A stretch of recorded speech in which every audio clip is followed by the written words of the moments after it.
back slot, a 6'1" senior 200-pounder from Waubun, Minnesota, number 21, Dean Haugo. And starting at quarterback for the Cobbers, a junior 6-foot 180-pounder from Belfield, North Dakota, number 12, Kyle Oderman. The offensive lineup, Coach Jim Christopherson in the 1994 Cobbers.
Nickelback situation, anticipating the passing of Pete Cutches, and Wade, he's one of the finest passers in the MIAC. You bet. He's done a great job. Last week he attempted 33 times, and I expect the same thing out of him. He'll throw the ball short and deep, and one of his main targets, number 84, Jeff Capey, who's a very, very capable receiver. Cobbers had some concerns coming out of last week's game against Moorhead State about their front four. They've worked on that this week, and one of them was wrapping up tackles. They were making contact but weren't able to finish things off in the first half against MSU, and they worked on that this past week. Brian Bowl, a 205 pounds, a junior from Crookston, is at one defensive end, and Chad Freese, a senior from Barrett, at 215, is the other. Nate Prosser and Jason Myrie will alternate at the defensive tackle spot. Prosser is the starter, but has suffered a flu bug late in the week, and it's likely that he'll see only halftime duty today. Prosser, 6'3", 215, a sophomore from Moorhead, and Myrie at 6'3", 227, a sophomore from Minneota. And at the other tackle, Jason Caron at 6'5", 245, a sophomore from Bemidji. The linebackers are Mike Solberg and Chad Johnson. Solberg, a senior from Fargo North, Johnson, a junior from Litchfield. Jason Burhow at 180, a senior from Fertile. And what a story there on his recovery from an injury a year ago. Starts at one corner. Tim Idland, a sophomore from Bismarck, is at the other side. We expect to see the nickel package with Ryan Beachy, the nickelback, joining Tim Langamo and Stuart Lang. Brian Barnick is on to kick it away. He'll tee it up. And the Cobbers are ready to get their conference season underway. The officials have spotted the ball. Augsburg in return formation, with the kick return coming from the 10-yard line. Chad Jackson is back. He's a sophomore from Duluth East. Ryan Barnick is now ready. Helmets are raised on the near sideline. Barnick lowers his arm. He approaches. The crowd is standing, and the kickoff is away. It's short. It'll be taken at the 16-yard line by Jackson. Comes to the near left. He is caught at the 25, and down he goes. Big special teams play by the Cobbers to get things underway as Shane Hansen from Sidney, Montana, comes up with the big hit and puts Jackson down at the 25-yard line. That's a great job by the Cobber special teams. They're doing their job and getting down and containing and staying in their zone. So here comes Augsburg. Ted Schultz is a tight end, a freshman. The wide receivers, Jeff Capey, possible all-conference, along with Chris Stanton. The quarterback is Pete Kutches, 175 and a senior. Scott Volkert and Aaron Daubington are the running backs. Daubington, the one we will most likely see. It's a single setback formation with receivers left and right. Dropping to pass, handing off on the draw play to Daubington, and he runs into a big, strong tackle by Mike Solberg, then shrugs it off and gets back to the line of scrimmage. No gain. Augsburg running this year without Marty Alger, a senior from Grand Rapids. He has been the workhorse and the leading ground carrier for Augsburg in past years. More on him in a moment. It's 2nd and 10 for Augsburg as they come out to the 25-yard line. Again, they go with they'll go with the split back formation on this play. Wide receivers near left side and one wide receiver to the right. Kutches is back to pass.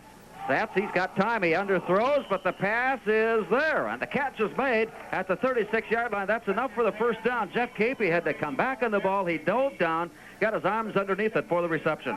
You bet. That was a great catch by Jeff there.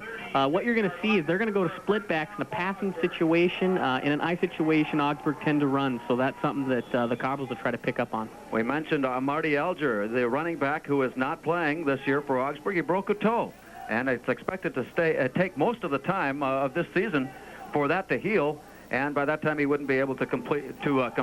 Back in the ground game, Daubington flies to the line of scrimmage, and he is brought down. And Mike Solberg is having a big start to this game. He makes the hit, and then Chad Johnson, the other linebacker, comes in to finish off the tackle. It's a great job by the Cobber linebackers. Getting back to Daubington, the backup for Algers, he did a great job last week, gaining 85 yards. Ryan Beachy has checked in now, the nickel situation for the Cobbers. Shad Young is their overback, and he and Mike Solberg and Ryan Beachy will alternate on plays depending on situations. 2nd and 10 Augsburg. Last time on 2nd down they went to Capey. He's wide right side. Wide receiver near left. Backs are split. They set up wide behind the tackle. Kutches to pass on the draw play, and he's caught an ankle trap down at the 30-yard line. A great stop by Brian Bull, who recovered from the block and brought down Scott Volkert for no gain. Brian Bull wasn't fooled there by any means. He bounced off his blocker and read it right away, and that's just a great job of reading. Brian Bull had a big play last week against Morehead State when he recovered a blocked punt and ran it in. Brian Bull from Crookston, defensive end for this year's Cobber team. Just underway, first quarter. No score. Augsburg has taken the opening kickoff, picked up a first down, but now face it 3rd and 11. Bull's tackle, a loss of a yard on Volkert. Backs again split. 2 receivers right side, 1 near side. Pete Kutches, long count, drops straight back with no protection. And he shoots it over the middle. It is underthrown at the 50-yard line. Intended for Joe Horan. And it skips away from an incomplete. It's blocked at the 15. It is kicked into the end zone. They'll spot it down at the 11. They're going to say that Jason Burhow intentionally advanced the ball without possession. And a penalty flag goes down at the 11-yard line. Jason Burhow thought he was going to get away with one there. He thought it was a soccer game for a second there, trying to put it in between the goalposts. Jason Burhow, that's a great job. Again, last week he was so close to blocking so many kicks. And this week he finally gets in there and gets one. We mentioned he was going to do it. We didn't know it would come this early. The Cobbers with a great rush, putting a lot of pressure on Scott Needham. The kick was blocked. Burhow and the blocking back for Augsburg chased it down, and as Burhow got to it, it was quite obvious that he advanced it with a little pooch kick. It rambled into the end zone where he covered it up, and the official spotting it immediately threw the penalty flag at the 11-yard line. Cobbers will have the ball after the blocked punt try. And so that's the second block punt the Cobbers have had in the last 2 games. Their special teams have done a great job for them so far this year, and we hope that continues, I guess. 15-yard penalty. Well, he's going to make it a 20-yard penalty. It's a big price. Or they're going to take it from the line of scrimmage. The penalty will be marked from the line of scrimmage rather than the spot of the infraction. And that puts the ball back at midfield. So all of a sudden, the fans who were thinking they had a blocked punt in the end zone for a touchdown find that the Cobber offense will have to come out to the 50-yard line and start their drive there. At the 50-yard line. No, actually, it looks like the actual defense is out. Okay.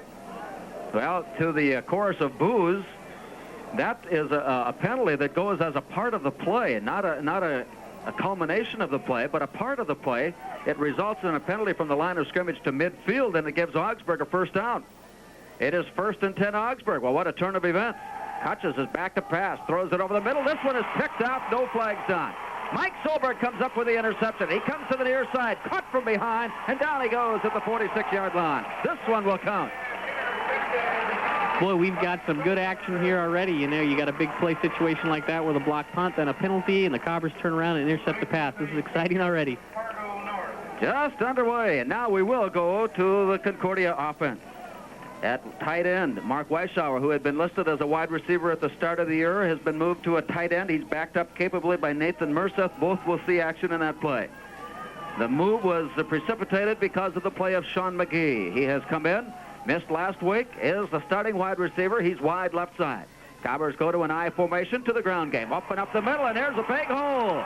Mike Glenn is on his way inside the 20, down at the 17-yard line. Mike Flynn, a sophomore, last week against Moorhead State, did a great job of coming in, getting his opportunity to play, and this week it looks like he's ready again. A 30-yard gain for Mike Flynn on his first carry. He replaces fullback Toby Comer from Detroit Lakes. And the penalty and the officials have stopped play. We have a timeout taken by Augsburg. Well, it looked like Augsburg was making some things happen, and all of a sudden it's gotten all out of whack for the Augies, and they are going to talk about it with a stop in play. 12:05 to go, first quarter remaining, and here come the Cobbers. Up to the 17-yard line, it's first down. Sean McGee comes wide here right side. Backs. Dean Hago left. Mike Flynn left. And the call goes to Flynn. Last time he ran for 30. This time he gets back to the line of scrimmage as Augsburg, with their starting defensive unit intact, comes up to make the stop for no gain. Teddy Mendez, and Bob Henderson, the defensive ends. Wes Fenlison and Chris Aho are the defensive tackles for Augsburg. Linebackers Jesse Moyer and James Osberg. With the corners, Jeremy DeLagey and Eric Hay. Safeties Tim Ronneberg and Bill Kriesel. Kriesel's being touted as a possible All-American. Cobbers on second down. Option near right side, up the middle, big hole, opens up for Mike Halverson, a sophomore from Fargo South, and he's near the first down marker. And it looks like early on the Cobbers here are trying to establish their running game and run it up the gut and kind of wear down the Augie defense. 8-yard line, first and goal. First it was Mike Flynn for 30. Now it's Mike Halverson for 10 and a first down inside the 10-yard line. Just short of the first down marker, about a half of the length of the football away at the 8-yard line. It's still third and about a yard. Opening minutes, first quarter. Full house, T backfield. Mike Flynn in the middle gets the call. He breaks a tackle to the 5-yard line. It looked like a scramble for just a moment, but the ball held on to by Flynn, and it's first and goal, Concordia. So this drive continues. It'll keep that short yardage team on, and Mike Flynn has really come on to do a job for the Cobbers in the second half last week against the Dragons and at the outset here. You bet the young player showed that he definitely can step up and play, and you've noticed that the Cobbers have used quite a bit of running backs, and I think they're going to continue to do that, using Eli Schuff, Dean Hago, Halverson, and Flynn. Schuff on the right side of Flynn, Hago on the left. Kyle Oderman steps under center, turns hands off left side, and it is Mike Flynn. He runs into a wall. He is brought down. James Osberg, Jeremy DeLagey in on the tackle, running the play along the line of scrimmage for the stop. Anderson on the tackle again, along with Ronneberg. The Cobbers feel early on that they can run off tackle and definitely try to beat Augsburg to the punch. Augsburg have their biggest players at the defensive ends, which raised the eyebrows of Coach Jim Christopherson. You normally like to have your quicker people, which generally are your smaller people, on the ends with the big stalwarts down tackle. Cobbers, option out near right side. Oderman looks to pass. He's got all kinds of time. Now he'll turn it up. Comes to the outside. He's at the 5 and down at the 4-yard line. A lot of running and scrambling for about a yard with the tackle. Eli Schuff leaves, goes in motion left side. And off up the middle to Dean Hago. And he carries a tackler to about inside the 3-yard line. He did not get loose and into the end zone. The tackle was made by John Puto. So it'll be fourth down. Kyle Oderman on the near side looking. They have not brought their kicker on, and now they do. Brian Barnick will come on for the Cobbers, and that's a very typical play by Concordia. They'll go with the sure 3 points rather than risk giving up the football without any points scored. No, and that's smart early on. You'd much rather take 3 points than nothing in this situation. The holder is Eric Bechtold. Brian Barnick's first field goal try of the year. The 20-yard attempt. The kick is up. It angles up and through, and the Cobbers are on the scoreboard with 8:48 to go. First quarter, it's Concordia 3 and Augsburg nothing.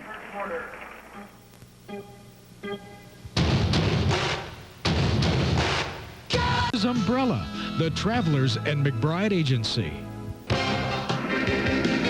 Back at Jay Christensen, Brian Barnick, after the field goal, comes on for the kickoff and takes it to the 20-yard line. It'll be returned by Cliff Castile, a junior from Montrose, Michigan. About 4 yards. He brings it across the 25 to the 27.5, and the Augsburg will begin there. They've had a little bit of a spark. Jeff Capey has been a spark on offense, but by and large, Concordia defensive team has controlled play so far with a block punt and then an interception that set up the field goal. No, and that's what the Cobbers want to do. They don't want to give up the big play. They'll force Augsburg to run on them because they know that that's the minimal damage that they can do versus the big play and Capey throwing the ball. Nate Prosser stays in, a defensive tackle for the Cobbers. 2 linebackers. Shad Young is out. He's the monster back on the near side. He'll go one-on-one on the coverage. The call goes up the middle on the draw to about the 30-yard line. Little sprint draw. And that's about it. Gain of about 2 yards for Augsburg with the play stopped right in the middle by Jason Karen. And what an impressive player he is. Just a sophomore, and already he's well on his way to his second full year at that defensive tackle spot for Concordia. You bet he's done a great job. I suspect second down, Augsburg's been pretty predictable. They'll probably go to a split backs and try to throw the ball here a little bit. Into the lineup. And coming wide, near left side, Chad Jackson, sophomore from Duluth East. They go to a single setback. Now the man in the slot moves into a tight end formation. So their receivers left and right with a single setback on 2nd and 8. He'll try the draw play. Dobbinton runs out of room, and his side tackle down may have actually lost a yard. Karen was over there to finish off the tackle. Nate Prosser was also in the vicinity, but the initial hit was made by Jared Scheck from Hancock. That's kind of interesting. Augsburg running a double tight draw. Usually you would spread out your receivers and try to spread the defense a little bit and then try the draw. Interesting. On 3rd and 9. 7.5 to go. First quarter. Cobbers with a 3-0 lead on Augsburg. Wide formation. 2 receivers near left side. 2 receivers wide right for Pete Cutches. Long count along the line. 4 down linemen for the Cobbers. Here comes the rush. He drops the pass in the pocket. Floats one over the middle, and it is knocked away. The pass intended for Cliff Castile is knocked out of his hands by Chad Johnson, and it brings up 4th down. That's a great play by Chad Johnson there, staying with the receiver. Anytime you have to match up with a wide receiver or a running back, it's tough. Here comes Scott Needham. The last time he was on, Jason Burhow came in, and he and another Cobber were able to block the punt. Burhow ended up kicking it into the end zone, and he was called. Here comes another try, and another near block. Oh, what a try by Mike Solberg. And the punt away, very little return at the 42-yard line, but the Cobbers end up with good field position on this exchange. Taken by Stuart Cobber offense will come out. Stu Langamo on the return to the 43. And Kyle Oderman will leave the Cobbers back onto the field. Last week, the Cobbers on a second series went, and it's been tradition for the Cobbers on second series of the game to go to their backup quarterback and get him a feel of the game. And after that game, there was a little bit of second guessing on whether that was the smart move or not. They've abandoned that for this game. And on the second series, Kyle Oderman will stay in. They feel, however, that they will give Scott Eugene a chance to run some plays, but they'll wait and see what the situation is. The ball is dropped just as Kyle Oderman was loading it up. He was hit from the side, and the ball squirts loose out to the 45-yard line. The Cobbers may end up actually gaining a yard or two on the play, with the ball covered up by Sean McGee. That was a smart play by Sean McGee. He hit his blocker, and he turned around. He saw the ball, and he reacted right away. So, Augsburg flexing their defensive muscles as they force Kyle Oderman out of the pocket and strip the ball loose. But the Cobbers recover on a McGee fumble recovery. It is 2nd down and 9, just outside the 45-yard line. McGee will go wide left side. Weishauer, the tight end, on the near right. Backs are split. Flynn and Haugo. Rolling along the left side, Oderman pitches out. He gets around the corner. He's at the 50, the 45, stops and starts. 40, he's down inside the 30, rolls and tumbles his way near the 25-yard line. A 30-yard run for Dean Haugo. And that's what the Cobbers have been hoping for, getting Dean Haugo around the corner and outside. Try to get him one-on-one with a cornerback, and things can happen. A nice little juke step on the corner. The Augsburg defense had it well diagnosed. They had it well planned. Haugo was just a step quicker. No, Haugo's got that great ability of getting outside, and when he does, he's got great moves. Boy, he's just an exciting player to watch. Puts the ball down at the 26-yard line, where it's first down, Concordia. 6 minutes to go. Cobbers with a 3-0 lead and a Brian Barnick field goal on their first possession. They'll go into a pass formation now with the receivers near right side and one wide left.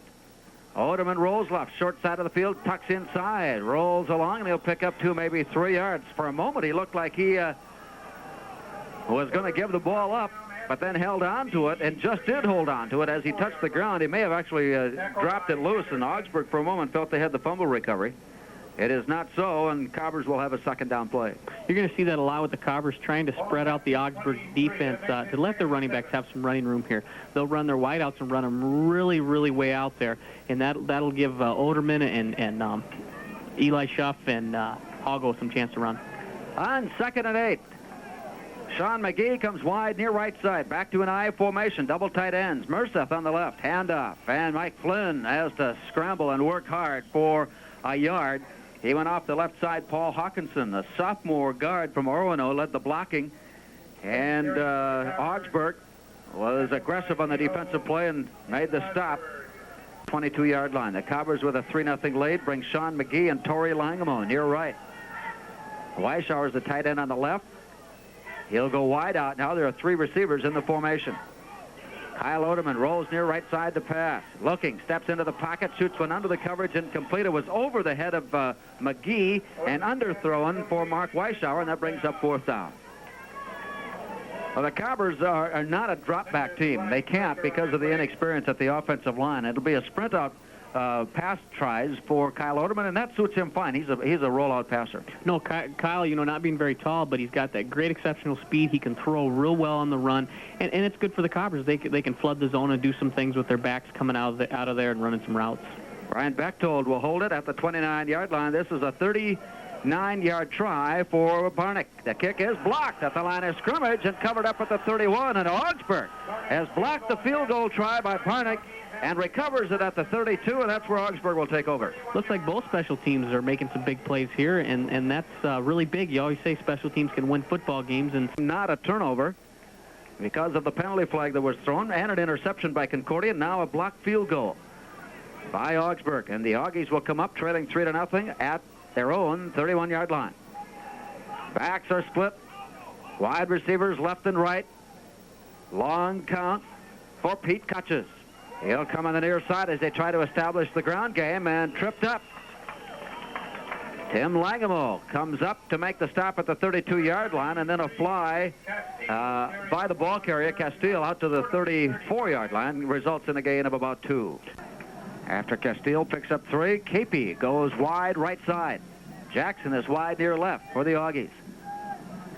Wing near left.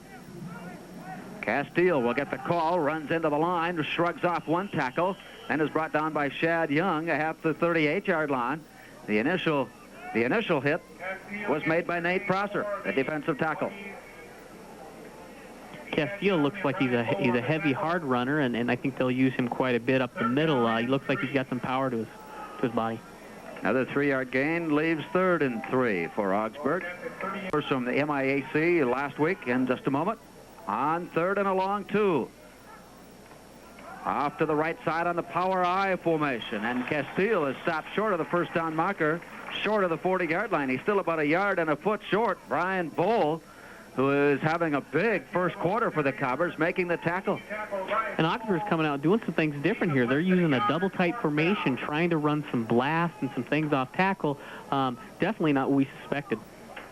They'll go back into punt formation. Scott Needham will kick from his 25-yard line. Cobbers bringing on a late entry. Running in and getting into the game, Shane Hansen, and the kick is away. It's a wobbly spiral, and it takes a horizontal roll, picked up at the 22-yard line by Stuart Lang. Heads upfield across the 30, 35, and down at the 37-yard line. Beat Gustavus, Cornell beat Carleton, Bethel with a big win over Forest Lake. Rolling along the line, Kyle Oderman pitches out. Dean Hago has to stop, then turn upfield. He's across the 35, the 36, picks up about a yard. Well defensed by Augsburg, an aggressive play, and the stop was made on the near side by Eric Betterman at 263. He's a junior from Prior Lake. Goes left side. Wide receiver Torrey Langham on near right on 2nd and 10. Kyle Oderman fakes the pitch, rolls near right to pass, sets and throws under the coverage, has Hago open at the 42, leans up to the 44, short of the first down, but a gain of 8 yards. The Augsburg are going with the zone defense, hoping to prevent no long passes. So the Cobbers are going to have to throw underneath, try to get the Hago and the backs out of the backfield and let them do their ability by running the ball. And that was the philosophy, or one of the things that came out of the Moorhead State game. They felt that maybe they tried to overthrow, to get too much yardage at a particular time. They felt they had to come back under the coverage. That's what was opening up for them.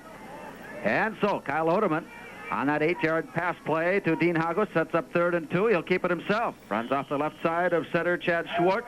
And he's close to the first down. Oderman on a quarterback keeper across the 46.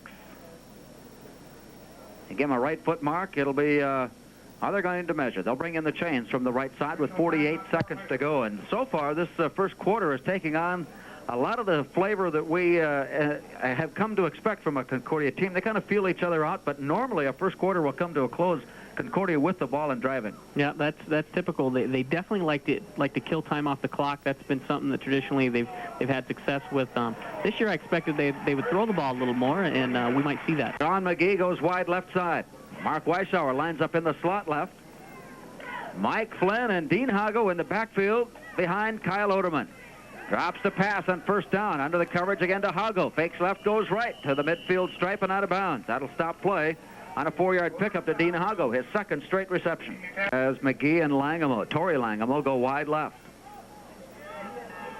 Oderman under center, formation strong left. He'll roll that way. Gets a good block and a flag down. We may have a holding call there as the Cobbers tried to protect Kyle Oderman. Jay Boatman, the left tackle, was out protecting, and all of a sudden the Augsburg defender went right to the ground. So I think he had some assistance there. The official was there to spot it, and the flag goes down. It's 3-0. Now they're trying to work out of a hole. Dean Hago, Nathan Mercer, Sean McGee all wide near right side, putting the zone, the pass out, and it's into the Concordia bench area. Intended for Sean McGee, who had turned under the coverage, and the pass sailed over him, overthrown by a good 7 yards. I think there may have been a miscommunication on the pass route. That, and it looked like Sean McGee had slipped and tried to get back up and get back to his route, but obviously that's a 3-step timing route. And Kyle Oderman fakes the draw, steps into the pocket. He's going long, goes over the top. He's got McGee. We've got contact made by both the offense and the defense, and no penalty flag. McGee is up and asking the official about that one.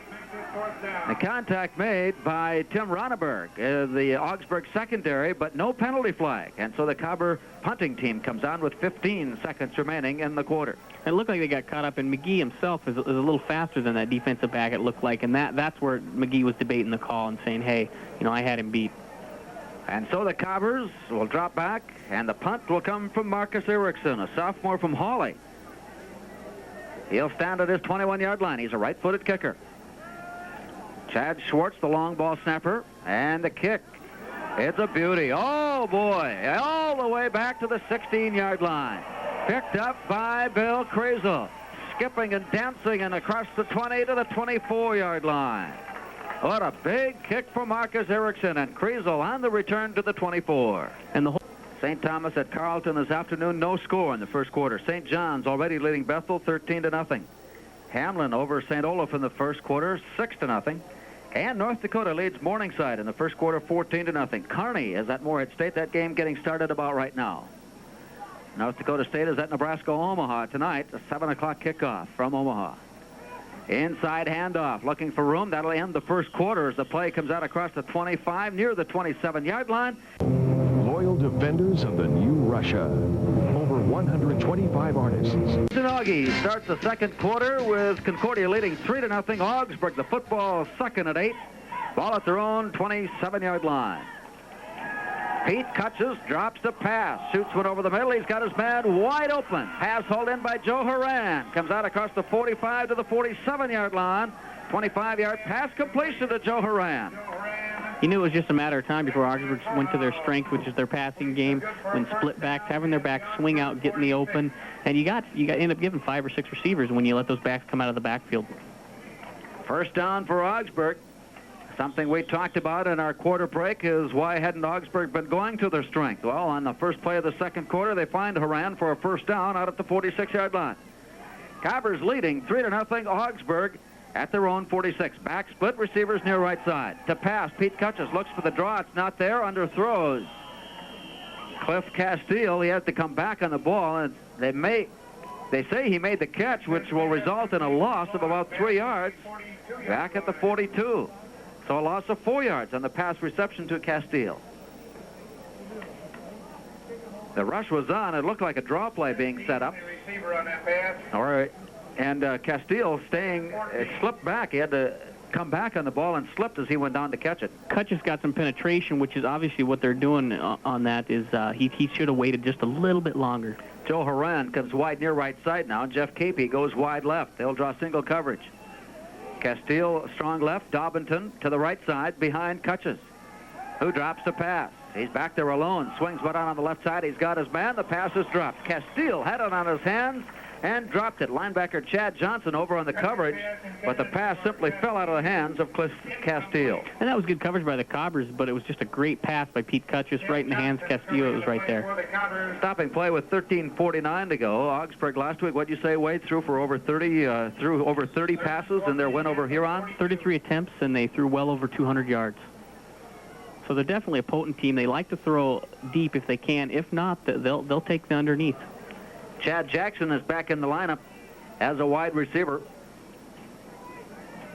He'll go wide left side.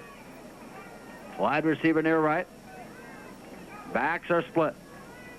Pete Kutches again drops the pass on 3rd and 14. Under pressure, steps into the pocket. He may go down. He's all wrapped up. There are 3. Now there are 4 Cobbers in to bring him down. He loses 2 more.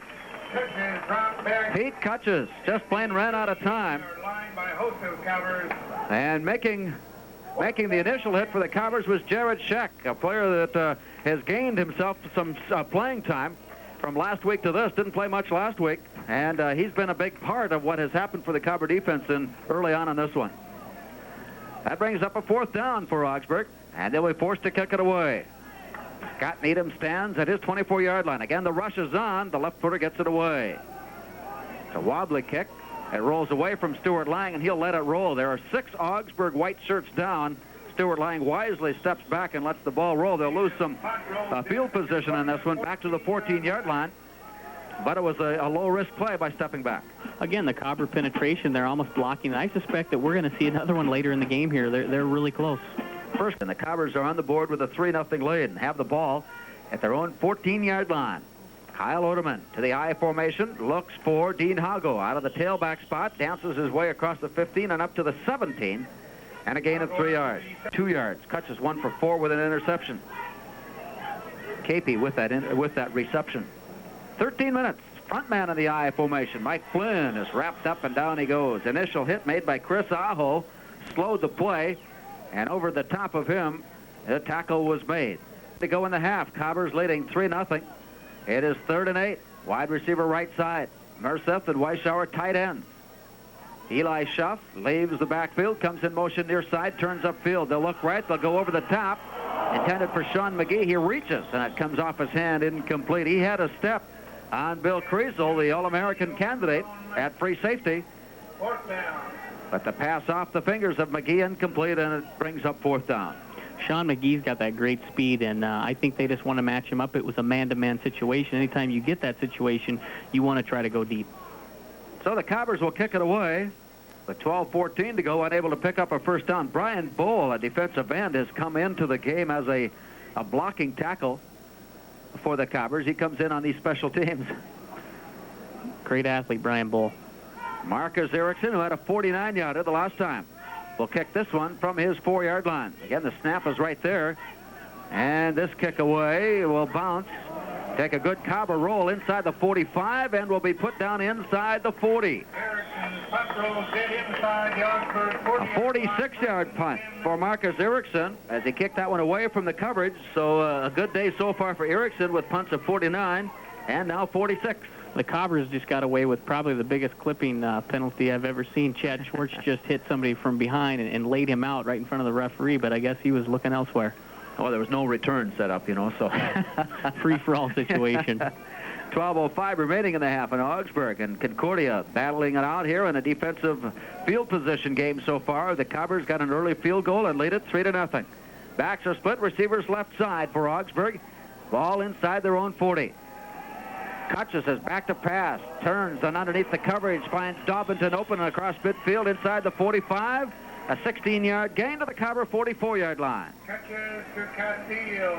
Augsburg's making some adjustments here. Remember early on they were with the split backs, and I said they were going to pass from there, but they went to the run. I think they wanted to do that to set it up, hoping the Cobbers think that'll be a running situation. Now they're using the split backs, and the backs are swinging out. The negative of that is then you have less blockers at the front line. KP goes wide left side for Augsburg. Joe Horan wide near right side. They'll go to the ground game on first down. Dobbinton up the middle inside the 40. Down he goes at the 36-yard line. A 6-yard gain for Aaron Dobbinton. Dobbinton previously a quarterback, actually, and made the move when Elders got hurt. And what a fine athlete he must be being able to make that kind of adjustment. They'll give him 7 yards on the gain. It leaves 2nd and 3. 11.5 to go, first half. Augsburg. Augies come up to the Cobber 37 with receivers left and right for Pete Kutches. Cobber's 4-down lineman. Now they show blitz. We've got a long count by Pete Kutches that may have harmed him, actually. With the movement of the Cobber defensive unit, the left tackle for Augsburg just couldn't wait any longer. Stepped offside, and that'll cost them 5 yards on the illegal procedure call. It looked like Brian Bull actually initiated a little bit of movement and might have drawn the offensive lineman off, which, works to the Cobbers' advantage. Yeah, that's part of the game. The defense, of course, can move at any time.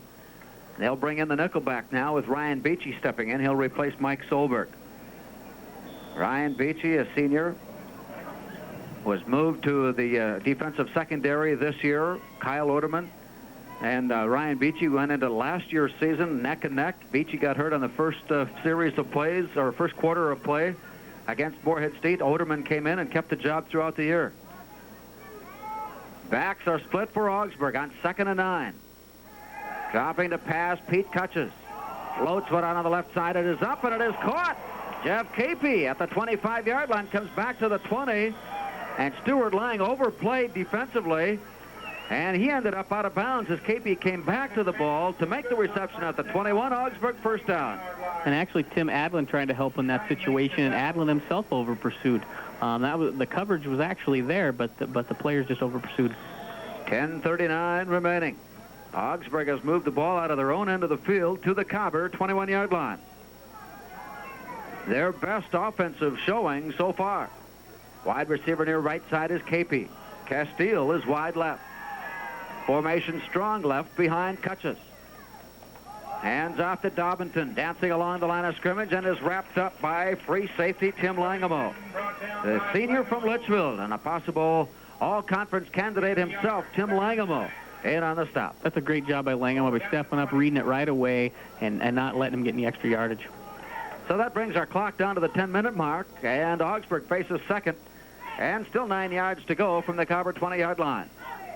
Tim Odland comes wide near left side for the Cobber secondary. Jason Burhow, the corner on the far right side, as they anticipate a pass. Stuart Lang, the deep back for the Cobber secondary, standing near the 5-yard line. He's well off the line of scrimmage. Back to pass. Pete Kutches floats one out on the near side. Catch is made by Castile at the 20, and he's wrapped up by Mike Solberg, who continues to have a great first half here today. Solberg wrapping it up for no gain.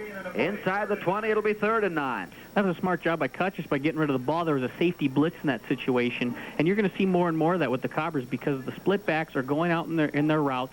They have nobody to block. They might as well rush an extra man. We approach the 9-minute mark. Still 9:08 remaining in the first half.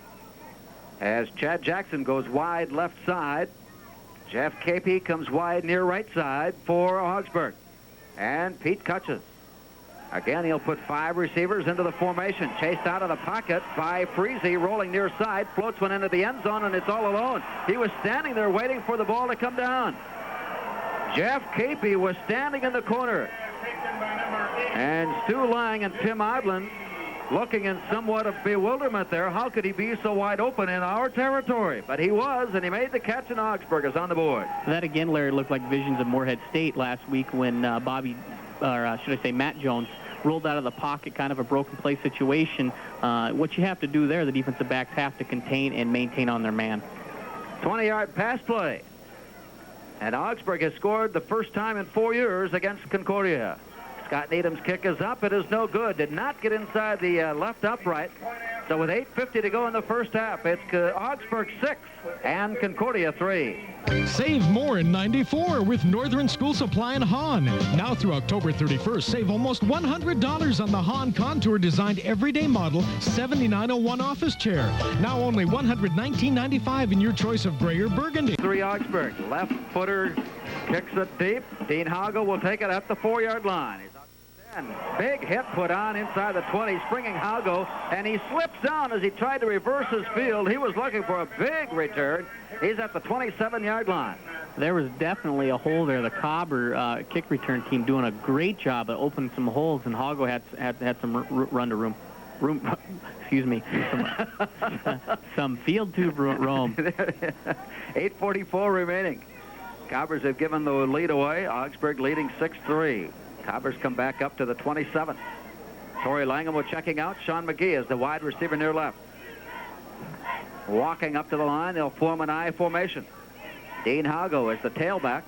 Oderman on the option will pull it away from Mike Halverson and keep it himself and loses 2 yards. They say his forward motion is done at the 26. That's at the line of scrimmage, so no gain for Oderman.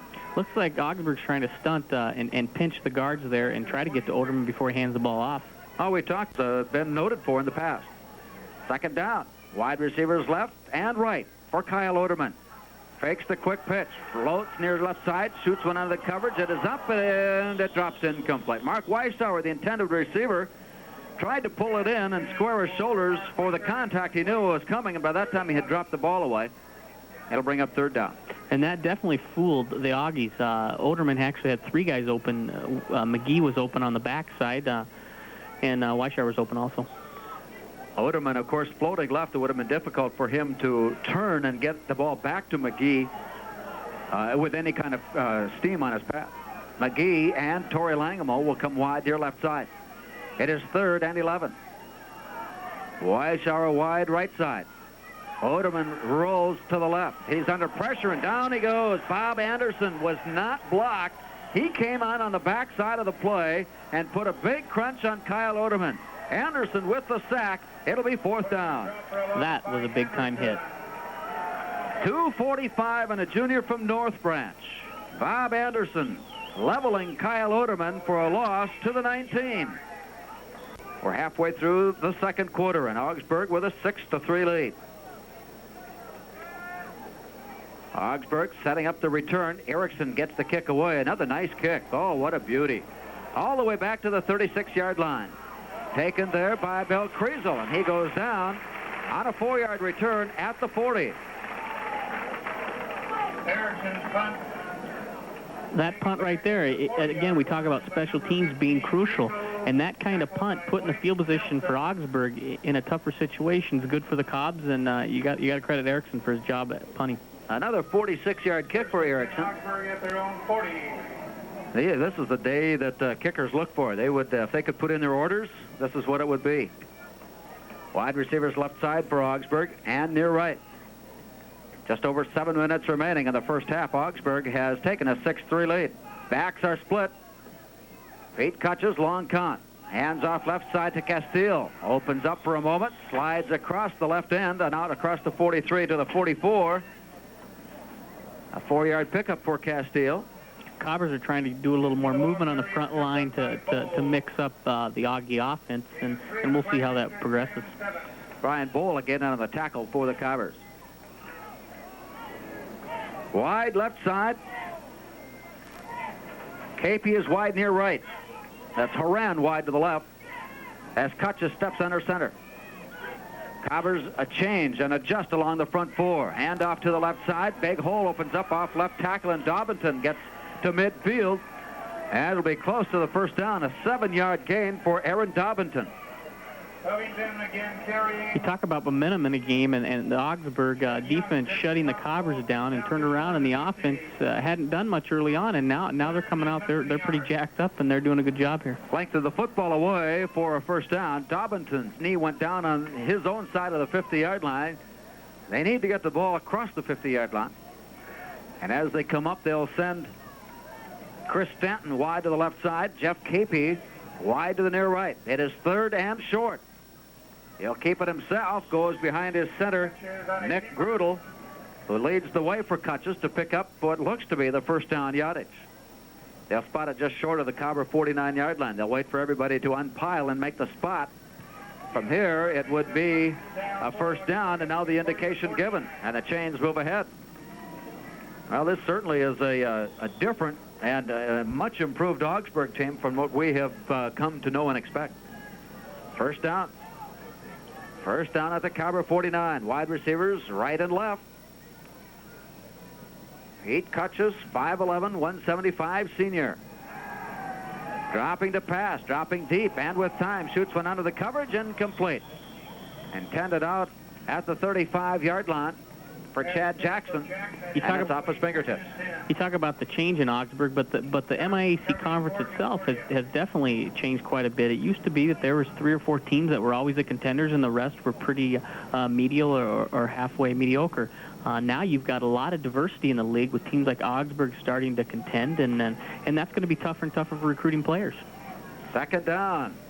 Augsburg at the Concordia 49. 5.5 to go, first half. Augsburg leading 6-3. Pete Kutches under center. Receivers left and white with the back split. Here comes the pressure. Bull takes him down at the 41-yard line. And Brian Bull, quarterback sack, a loss of 10 yards.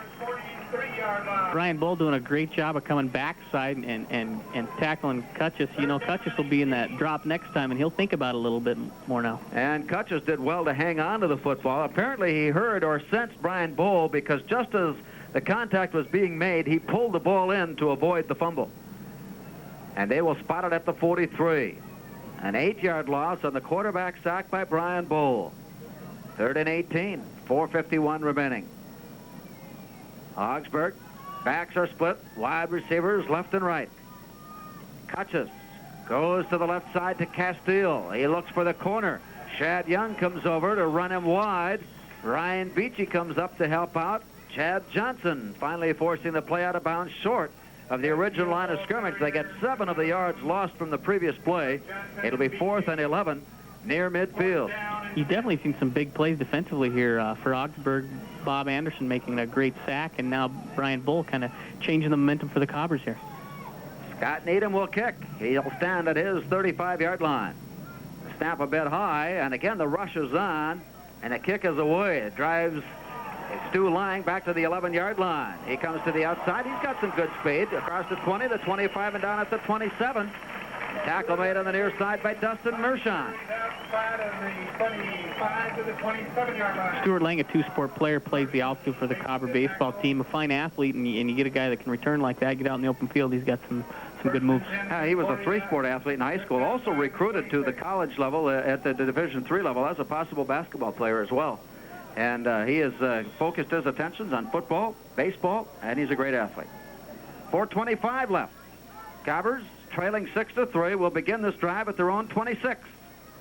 Out of the I formation. They'll go to Dean Hago out of the tail, and he's jersey tackled, but he gets away and comes up to near the 30-yard line, a gain of 3. That's the strength of Dean Hago, being able to elude tacklers the way he does. I wouldn't say he's a powerful runner. He's more of a elusive and a big play type runner. He needs to use his quickness and speed in order to accumulate the yards. He's not going to run over a lot of people. And yet, if the situation called for it, he can get in there and stick it in there, too. Just under 4 minutes to go. Second down and 7 for the Cobbers, with Sean McGee and Torrey Langamo to the near left. Mark Weissauer wide to the right side for Kyle Oderman, who fakes the quick pitch out, drops to the near side and passes. Incomplete. It was deflected at the line of scrimmage and falls harmlessly to the ground at the 37-yard line. Well, the Cobbers must know something here because they've always rolled out to the left side. Usually in pass, they usually roll to the right and go with the strength of your right-handed quarterback. But here, obviously, they see something on their weak side, and obviously they'll use it to their advantage. That brings up a 3rd and 8 play now from the 30-yard line with 3:41 to go. Passing game has been a big part of our first half, resulting in a 6-3 Augsburg lead. Sean McGee comes wide near left side. 2 receivers, Haugo and Torrey Langamo in the slot. Again, rolling left to pass. Kyle Oderman goes to the 40-yard line. Pass incomplete, intended for Sean McGee. Eric Hay on the coverage for Augsburg, and that'll bring up 4th down. Now the Cobbers misfiring on a couple pass plays on 2nd and 3rd. Now we'll have to kick it away, and Marcus Erickson, who's had all 3 of his kicks in excess of 45 yards today, will stand near his 15-yard line. The line of scrimmage is just short of the 30. Back in punt return is Bill Kreisel, junior from Rosemount. Erickson's kick will come from the 16-yard line. And with time, he gets it away. This is a high kick. Kreisel comes up on it. He'll let it bounce. And this one takes an Augsburg bounce and Shad Young will have to come up and put it down at the 36-yard line. Erickson's punt down at the 36-yard. Has to have one return. No, Erickson's a good-sized kid, and he's got that leg. Deuce, or 2 wide receivers to the left side. Single receiver near right. Catches to pass. Floats one out on the near side. It is up and incomplete. It is overthrown high and into the Cobber bench. Pass intended on the near side for Chris Stanton, and he took a hit in midair by Stuart Lang, and both ended up in the Cobber bench. Ryan Beachy is checking in now as the nickelback. Now Augsburg, the tendency has been to pass on 2nd down, 2nd and long, as Mike Solberg checks out. The Cobbers are going to force Augsburg to throw underneath. They do not want to give up the long pass and give up a big play, and so that's why they're going to the nickel package. Capey is wide near right side. Wide receiver left. Backs are split behind the tackles. And dropping the pass. Looking left side all the way. He's got his man out, and the pass incomplete, intended for Joe Horan near midfield. Falls off his fingertips. Jason Burhow and Ryan Beachy defensively for Concordia. That was something interesting. Looked like the Cobbers went to a man-to-man on the corners. Usually you like to do that if you think they're going to throw short, and obviously they guessed right and worked to the Cobbers' advantage. It's 3rd and 10 for Augsburg. Big day for Concordia College and all of its students and alumni, with a football game presently being played, the women's and men's soccer teams with games scheduled this afternoon, volleyball also scheduled this weekend at Concordia. Backs are split. 3rd and 10. Kutches drops the pass. Here comes Brian Bull. The pass knocked away at the line of scrimmage. Chad Freese got his hands up. Jason Karen got his hands up. Karen at 6'5", and Freese at 6'4". One of them got their meat hooks on it to knock it away. That's a great job by the Cobber defense, showing here that after giving up a touchdown and some drives early on, that they can tighten up and play some tough D. Brad Pohl and Jim Christopherson visiting with Kyle Oderman on the near sideline. Cobbers anticipating the return of Stuart Lang in good field position.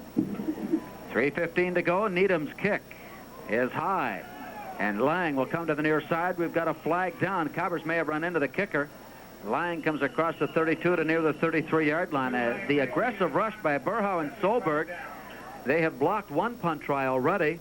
This time they ran into the kicker with a penalty flag on the near side, and the officials now meeting at midfield to discuss the situation. And let's see what they saw. They are coming back. The teams have already come onto the field in anticipation of an exchange of possession. And they've gone over to see Jack Osberg now and explain the situation to him. Jim Christopherson with hand to ear, still listening to see if he could find out. And it may be an illegal procedure call against Augsburg was the call, with the flag actually thrown at the line of scrimmage. And so the Cobbers are going to take the play as it was run. They are going to decline the penalty, and they'll take the ball at the 33-yard line as Kyle Oderman saunters on. 3:06 remaining in the first half. Cobbers scoring first on a 20-yard field goal by Brian Barnick. Jeff Capey hauling in a 20-yard pass from Pete Kutches. Extra point failed by Augsburg, and the Augies lead at 6-3. Here's Kyle Oderman, twin receivers right side. Cobbers beginning at their own 33. Whistles blow before the play gets underway, and we had an illegal motion, I think, on one of the receivers. It looked like they had gone in motion, and as they turned upfield, and this will cost the Cobbers 5. Well, just when you have a chance to take advantage of a situation with pretty decent field position, have the ball before the end of the half, you dig yourself a deeper hole. It's very difficult to come out of a 1st and 15 situation. You bet the penalties so far for the Cobbers have hurt them a little bit here. They've had some good situations early in the game when Burha blocked that kick. The penalty hurt them there, and here again. So they'll be 1st and 15 from the 28. Sean McGee and Torrey Langemo, wide right side for Kyle Oderman. Faking right, comes left, back to Weishauer, and again he had it on his fingertips. He turned upfield. He's going to have to get his timing straightened away. He is trying to make the catch and turn and run, and he's just timing is just a little bit off as he dropped it to the ground. No, both those balls that were thrown to him were definitely catchable, and I'm sure he's as frustrated as ever, and he'll make up for it. 3 minutes to go. Clock stopping on the incompletion. 2nd and 15 for the Cobbers back at their 28-yard line. 6-3 Augsburg. Concordia has a 16-game win streak over the Augies, and in the overall series have won 42 of the 50 games played, of the 51 games played. Pass for Kyle Oderman. Looking up the field. He's got his man there. It is knocked away, incomplete, and no penalty flag. Torrey Langemo was on the ground as the pass got to him. He had his feet tangled up with the defender, and that one was nearly picked off at the 45. And Kyle Oderman took a big hit there, and he got up a little shaken up, I think, after that. That play taking just 5 seconds. It'll be 3rd and 15 with 2:55 to go. Yeah, for being a young offensive line, the Cobber offensive line has done a great job in pass protection so far this ball game. Only once has Augsburg been able to get back to Kyle Oderman. You talk about streaks, Larry. The Concordia soccer team, I guess, has a 13-game winning streak continued on from last season, so that'll be exciting for them on the other field here. Wide receivers right side on 3rd and 15. Kyle Oderman in a passing situation. Floats to the right, sets, throws out. He's got his man at the original line of scrimmage. Torrey Langemo run out of bounds after a 5-yard gain, and that'll bring up 4th and 10. It looked like there was a miscue on who was running what routes, because they rolled right, and they only had one receiver running a 5-and-out pattern, and it looked like McGee tried to cut and go left instead of a post pattern right and flood the zone. 2:45 remaining, and Cobbers will have to give the ball back. 33-yard line, rather. It's 4th down, and Marcus Erickson will stand at his 20-yard line to kick it away. Bill Kriesel waits for the punt at his 24. There's the snap, and Erickson's approach, the kick, and it's another beauty. High. Kriesel this time will wave for the fair catch and make it at the 25-yard line.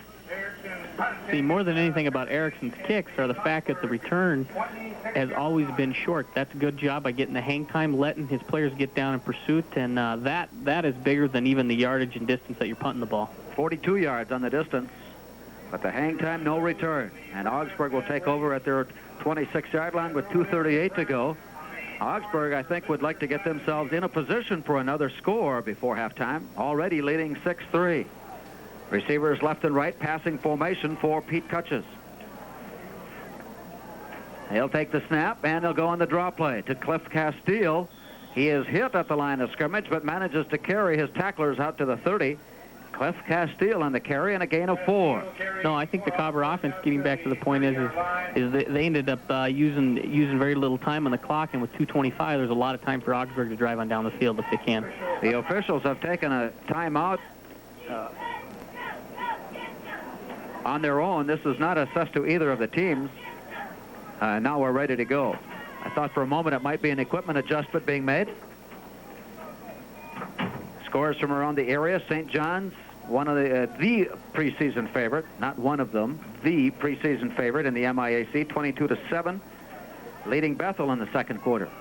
Hamlin has a 6-0 lead on St. Olaf in the second quarter. On 2nd down and 7, Augsburg at their own 30. Here's the handoff again to Dobbinton. He's caught behind the line of scrimmage, and Jersey tackled down at the 19-yard line and flung to the ground by Jared Scheck. tackle back at the... Jared Schacht with a big tackle. Tim Langemo a bit shaken up as he came up with run support.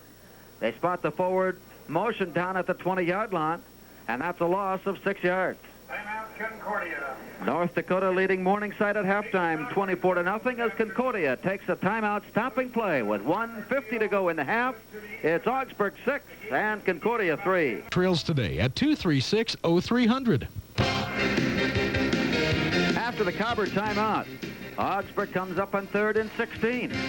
Wide receivers left side for Pete Cutchess. Big play for Augsburg before the end of the half with 1:50 remaining. Cutchess under pressure, escapes the pocket. He'll rush upfield. Now runs into trouble and runs right into Shad Young, who shoulder tackles him at the 29-yard line. Well, a good gain, but not nearly enough for the first down. Pete Cutchess making something of nothing, and they'll have to kick it away. Cobbers did a smart job of calling timeout, and they get a chance here. They block a kick or get another opportunity on offense to get some points before going in at halftime.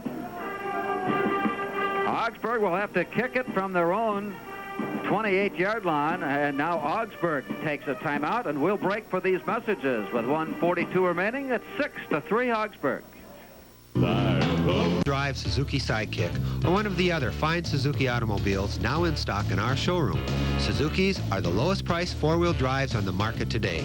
Our sales team is ready to serve you. They'll listen to you, then help you select a vehicle and finance package that meets your needs. Stop out today. We're at 3910 2nd Avenue South, just off Main Avenue in Fargo. At Russ Honda Suzuki, we keep it simple. Fargo Moorhead's radio home for Concordia, Cobbers, Sports, and NFL Sunday. 12. And the fair catch is left at the 33-yard line, and the Cobbers will have 90 seconds to try and muster up a score going into the locker room. From their own 33, single setback, passing formation for Kyle Oderman. Swings one out of the right side. He's got his man. Sean McGee ends up out of bounds with the pass completion at the 36. They gain about 3 yards, but more importantly than the 3 yards is that they're able to stop the clock without using a timeout. No, and you'll see them do that. They'll run the 5-yard out pattern. It's a safe pattern in the sense that you get a short 5 yards, it stops the clock, and then what will happen, it'll try to go for the big play, maybe an out, and fade. Move the ball up to the 36-yard line. Sean McGee and Dean Haugo and Torrey Langemo will come to the near left side. 3 receivers near left. Single setback is Mike Flynn. Kyle Oderman on 2nd and 7. Drops to pass, slips, but regains. Passes out on the right side. Weissauer with the catch. First down, 48-yard line. Weissauer with his first catch of the day. Hauls it in at the 47, and the Cobbers have a first down and keep this drive, keep it going. And this is good for the Cobbers offense to come in the situation at the end of the half and drive the ball a little bit, because the last couple series they've really been stopped by Augsburg, and Augsburg contained the front line, and the Cobbers here would like to go in at half with at least some points. 1:20 remaining. Again, the 3 receiver formation near left side, open side of the field. Mike Flynn is the lone blocking back, protecting Kyle Oderman, who floats it out on the near side to Dean Haugo. Fakes inside, goes outside, and steps out of bounds at the 44-yard line. A gain of 7 on the pass reception to Dean Haugo. Haugo makes his 3rd catch. We were expecting that a big ground game this year from Dean Haugo, but so far his strong points have been in the pass receiving department, which he was used last year primarily as a pass receiver. No, Dean's a good athlete in that situation. He can catch and run. 3 receivers to the open side of the field, far right, on 2nd and short. 1:13 to go. Cobbers have used the sidelines here, and again, they float one out. They'll throw this one away, setting up 3rd and short now. That one was wide overthrown and high overthrown, intended for Sean McGee. Eric Hay on the coverage for Augsburg. You talk about Haugo, his ability to catch the ball. You know, a lot of the college backs and even the Heisman candidates mostly now are the all-purpose back. They run the ball, and they're able to catch the ball from the backfield and do those type of things. 1:10 remaining. Cobbers on 3rd and 2. Now they'll be intent on trying to pick up the first down. Looking right, going left. Near side, Weissauer. Pass overthrown, incomplete. It'll be 4th and short. Pass intended for Wisher, incomplete. 4th down. Chris Aho, defensive tackle for Augsburg. And the promise of a scoring drive has been pushed aside as the Cobbers bring on their punt team now on 4th and 2 with the ball at the Augsburg 45-yard line. something that we discussed earlier today is that in a situation, sometimes you feel like you're in 4-down territory, but if you don't pick it up, you give away such great field position, and you allow the opponent to come back into a ball game. And the Cobbers are not going to do that, and they'll kick it away. Marcus Ericsson's kick goes over. Kreisel inside the 5, and it'll be down at the 1-yard line.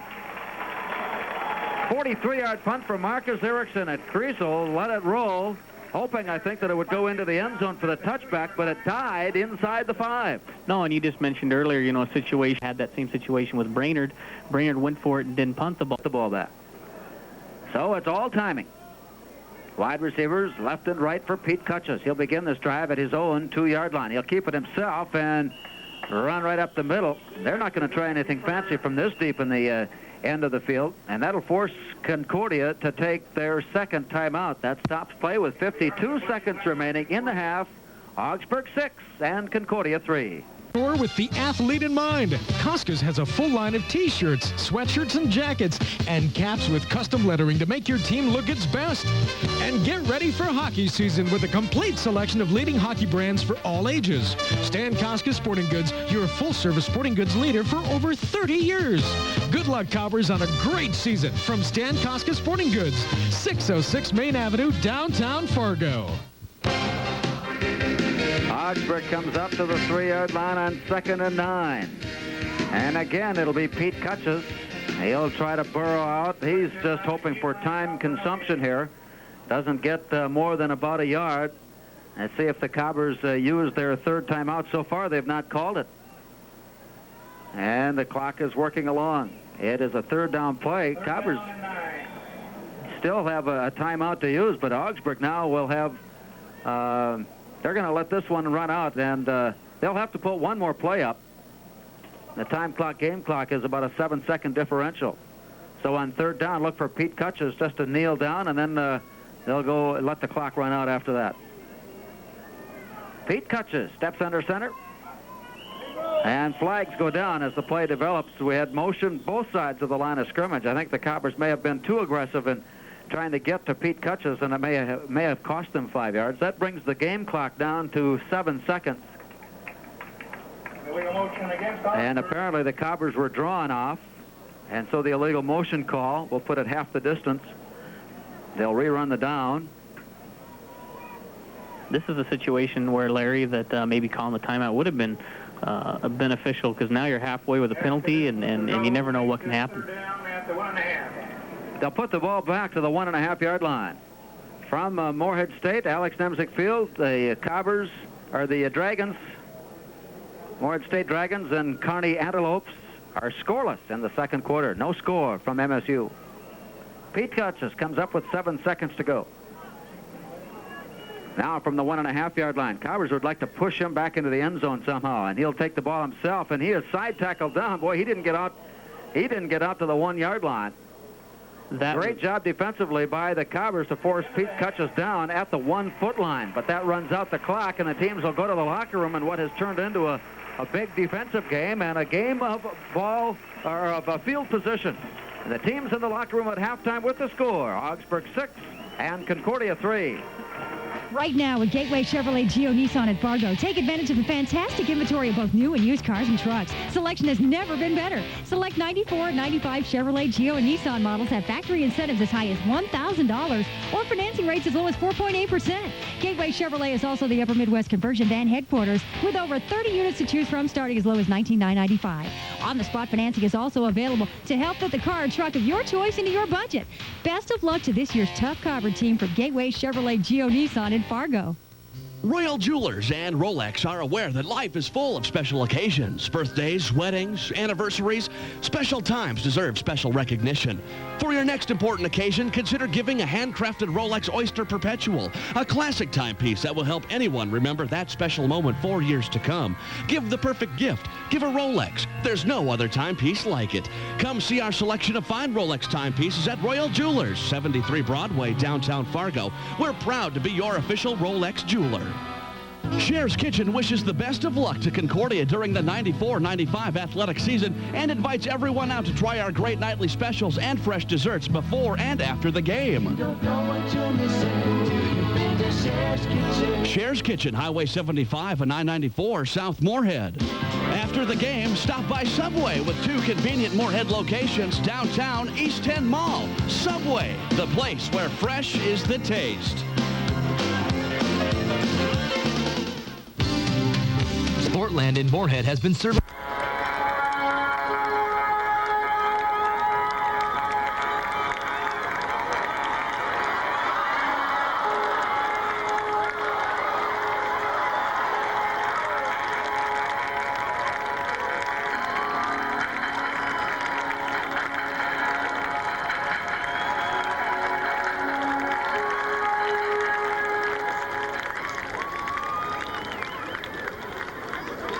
Broadway, downtown Fargo. We're proud to be your official Rolex jeweler. As a building contractor, I've learned that many things can happen when you least expect them to. I'm just glad the McBride Agency was there.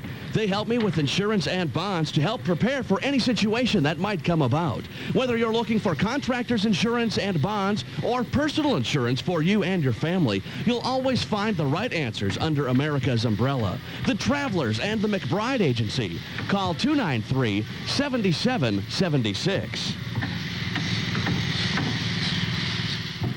It's a good game, and as a Cobber fan, Augsburg with a 6-3 lead over the Cobbers at the halfway mark. Their big play, a 20-yard scoring pass to Jeff Capey.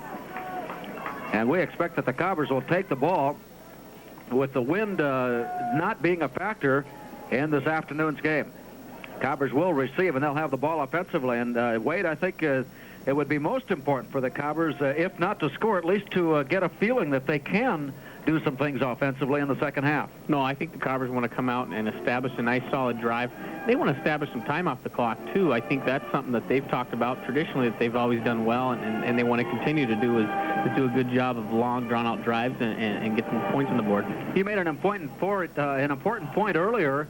The Cobbers have not gone to their option game. They haven't gone to it. They haven't run the option down the line. And it might be something that they'll look to here in the second half to try and open up Augsburg's defense. No, I suspect that they will, just due to the fact last week against the Dragons, they kind of did the same thing. They did some different things, and then in the second half, they came out with the option.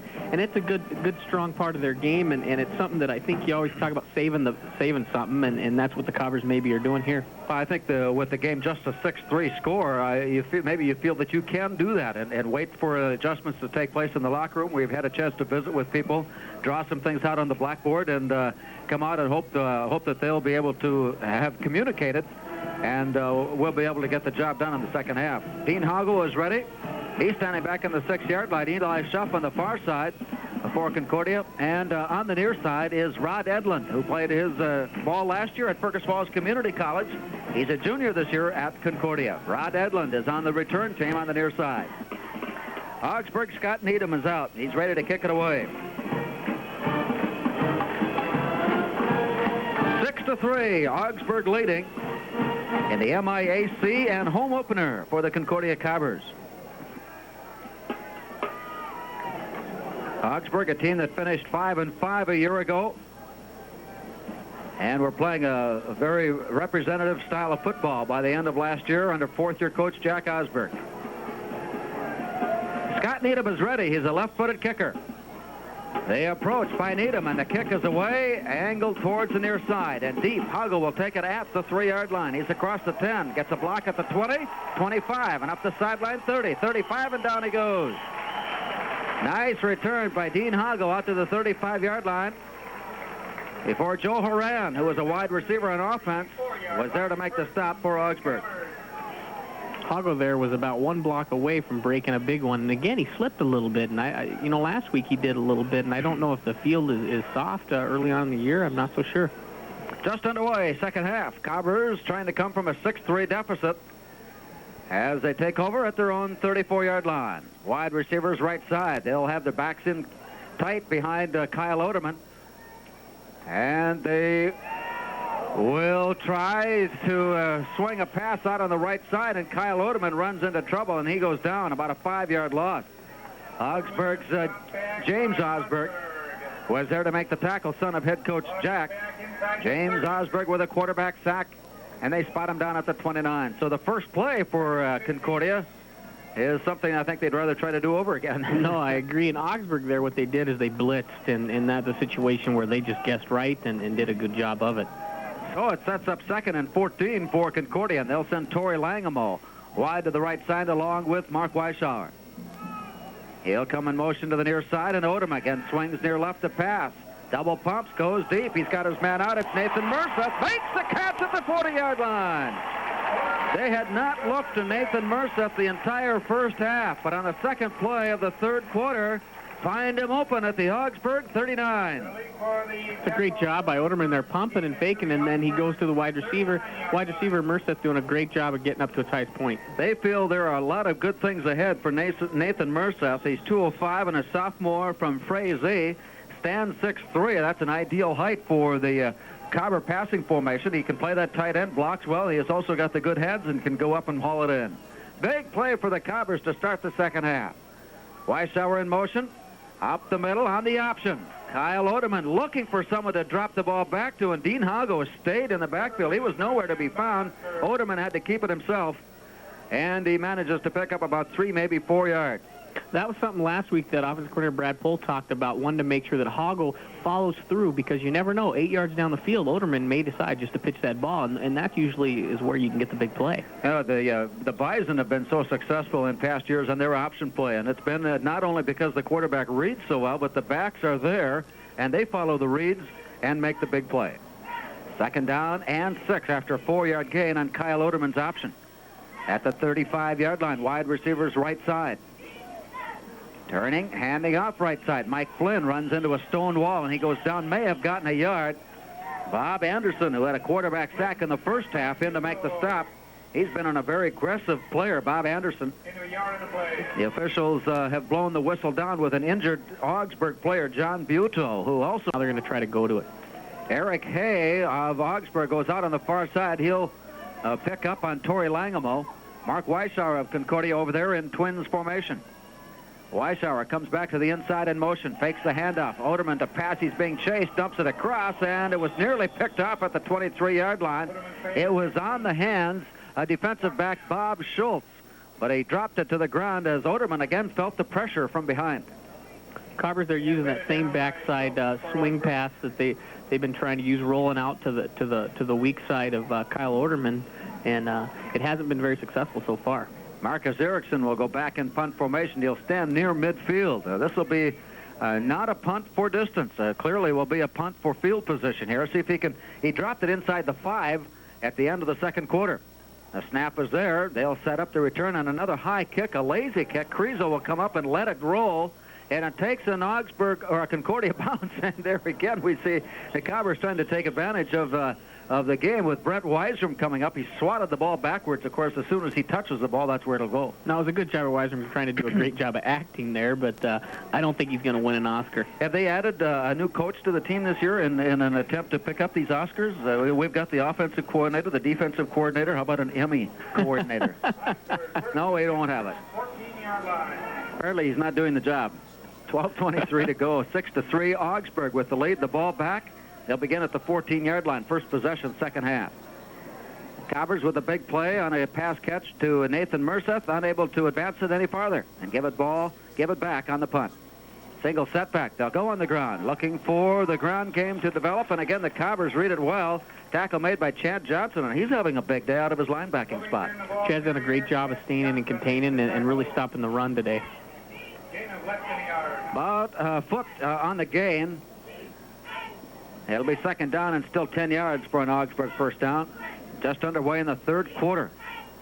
Cobbers trailing Augsburg by a score of 6-3. Bison tonight in Omaha to take on Nebraska-Omaha. We're waiting for a score update from Alex Nemzik Field with the Dragons taking on Nebraska-Kearney. Backs are split for Pete Cutches. Hey, can't believe there's no flag down. He was actually wrestled to the ground. He was wrestled to the ground. Brian Bowl is up and is just adamant with the official. I mean, you and I saw that one, Wade. That was pretty blatant from the Bob Euchre seats up here. But no flag, and the pass is thrown incomplete. It brings up 3rd and 10. Once in a while, we'll take a moment and watch a play away from the ball. Sometimes we get so caught up in what's going on between the quarterback and a ball carrier or a receiver that we sometimes fail to see what goes on in the rest of the ball game. Well, that time we saw it. No, that was very visible by most people. Backs a split again on 3rd and 10. Wide receivers left side for Augsburg. A single receiver near right. Pete Cutchess drops to pass. Floating out to the right side, and the pass underthrown is picked off at the 30-yard line. Tim Langemo from a strong safety spot with the interception, and the Cobbers have it 1st and 10 at the Augsburg 31. Langemo matched up there with number 89, Ted Schultz, their tight end. Langemo doing a great job. Anytime you got a safety, he's probably got a little better speed than a tight end, and Langemo did a great job there staying with his man and getting the interception. Second interception of the afternoon by the Cobber defense. Mike Solberg with the other one in the first half. And the Cobbers now will try to take advantage of field position. First down at the Augsburg 31. Trailing 6-3, third quarter. We've got motion as the guard on the left side pulled, and he was all the way around the tackle, and the ball had yet to be snapped. Paul Hawkinson, sophomore from Orono, misheard the snap count. Looked like Paul was so excited they were going with him pulling there. He looked like he wanted to get there in a hurry. Be 1st and 15. The Cobbers have done this before, have great field position, chance to put some points on or make some field position out of a series of plays, and right away they are found guilty of a penalty. 3 receivers right side. Kyle Oderman to pass, gets the protection, swings it out. He's got his man, underthrows. Swinging the pass behind, Mark Weishauer, who had run an out pattern, and all 3 receivers come back into the huddle. You know, the receivers have been open in that situation, and the play has been there, and it's just a matter of either timing or being off just a little bit. The Cobbers are maybe just a play of getting a big play there. I can't help but feel that Oderman, to some degree, is feeling that Augsburg is going to get at him. Is going to get to him at some point. He's gotten good protection. He was sacked twice in the first half. Receivers right and left. Oderman again to pass. Swings it out. He's got his man, and Torrey Langemo. There's the flag. Torrey Langemo was caught in midair by Jeremy DeLagey. He was clotheslined down, and the flag comes along with it. This will be against Augsburg as the officials meet at the 31 line, and a visit with Kyle Oderman as well. Defensive pass interference, the call on DeLagey of Augsburg. I don't think DeLagey's arguing the fact that he interfered by any means, and that was a pretty rough play. I think Oderman there was talking to the ref saying, hey, that was a little bit of an unnecessary roughness type play. So the ball has been moved to the 26-yard line. It'll be a Concordia first down on that infraction. Penalty yardage not huge, but it does pick up a first down. And here come the Cobbers. Kyle Oderman, receivers right side. Weishauer in motion. Fakes the handoff, rolls near side the pass. Pocket crumbles, and the pass thrown out to Mike Flynn. Bobbles it, runs out of bounds. Pass ball is incomplete. Again, they're doing the weak side rollout, and the Cobbers haven't had any success to it, and they're not really flooding the zone. What they're doing is they're having the back swing on an out pattern, and their tight ends releasing and doing a post pattern. Mark Weishauer go wide to the right side. Langemo from Litchfield, Weishauer from Whitefish, Montana. Here's the call. Play action. Under pressure, down he goes, and that time there was no feeling the pressure. It was there. Anderson was in on his second sack, and he had help from Wes Fenlison.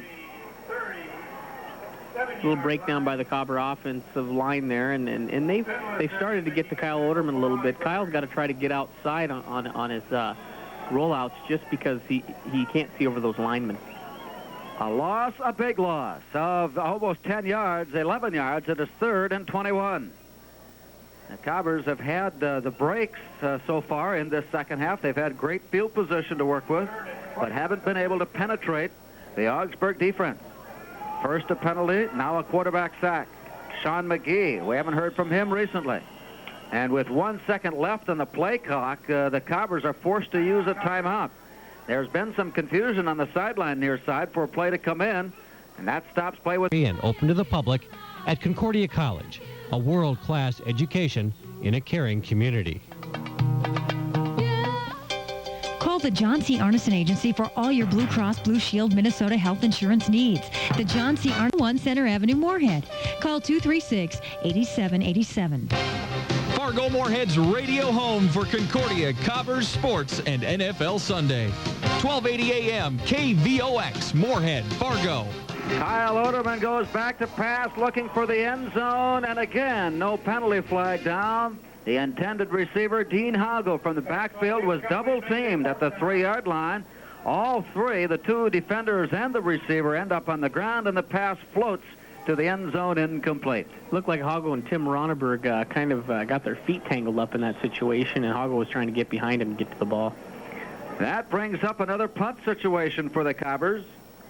Marcus Erickson, who averaged 42 yards on 6 tries in the first half, will stand at his own 49. And here's the kick. He'll angle it to the far corner. This one will take an Augsburg bounce into the end zone on the touchback. The Cobbers with great pursuit, and the ball nearly cooperated. Chad Schwartz, the offensive center, got down there, but not quite in time. It'll come out to the 20-yard line. No, and that was a situation where Erickson just didn't quite get the hang time that he had earlier. Anytime you don't, your coverage can't get down there in time. 10:14 to go in the third quarter. Augsburg will have the ball with a 6-3 lead, and they'll take over at their 20-yard line. This third quarter has been played in the Augsburg half of the field. The Cobbers twice have found themselves inside the 25-yard line, but have been unable to put anything on the board here in the second half. Wide receiver left side is Chris Stanton. Jeff Capey wide to the near right side. He has 3 catches, 1 for a touchdown. Fakes the draw, drops the pass, shoots one out on the near side. It is up and on the near side. The catch is made out of bounds by Capey. Jason Burhow defensively for Concordia, and that was a great matchup. No, that was a great job by Jason Burrow, making sure your receiver stays outside of him, and he got some more support from number 5 there, Stuart Lang, doing a good job of coming over and playing center field. Capey had to go high for the ball, and he came down a good 2-3 yards into the Concordia bench with the reception, so it brings it back to the 20. It's second down and 10. You knew that at some point they were going to try another deep pattern, try to get Capey open. They've been trying some short sideline patterns and some underneath coverage. And now they bring up Joe Horan, wide to the near right. Twin receivers, wide left side. Backs are widely split. Cobbers rotate their backs now, and Jason Burhow comes back deep. They'll go underneath the coverage this time. A little sidearm, almost an underhand throw out to the 30-yard line, out to the 32-yard line, right in front of Chad Johnson, and the catch is hauled in by Ted Schultz. Pete Cutchess, he's just a phenomenal quarterback as far as athletic ability. He's done that earlier on, throwing a couple sidearm, kind of getting rid of the ball as quick as he can kind of concept. He's a great job. That was enough for a first down. Schultz on the reception, his first catch of the day, out at the 33-yard line. So a 13-yard reception to Schultz. Wide receivers left and right for Cutchess. Formation, offset, strong left. Fakes the draw play, and Cutchess floats one out on the far side. Pass intended for Castile. Out of the backfield, it floats away into the far flat area, and incomplete. Shad Young came up and put a big hit on Castile. Jason Burhow again trying to get a hold of Castile there and kind of lay the hit after the pass has been incomplete. And you do that as a defensive back to kind of show that receiver, hey, you might hear feet later on here. 6-3, Augsburg with the lead. Trying to work out of their own end of the field. They have a first down reception out to the 33 and a pass incompletion. They now face second and 10. 9:41 to go. Both teams have thrown their share of passes in this afternoon's game. Backs are split behind Pete Cutchess. Wide receivers near right side.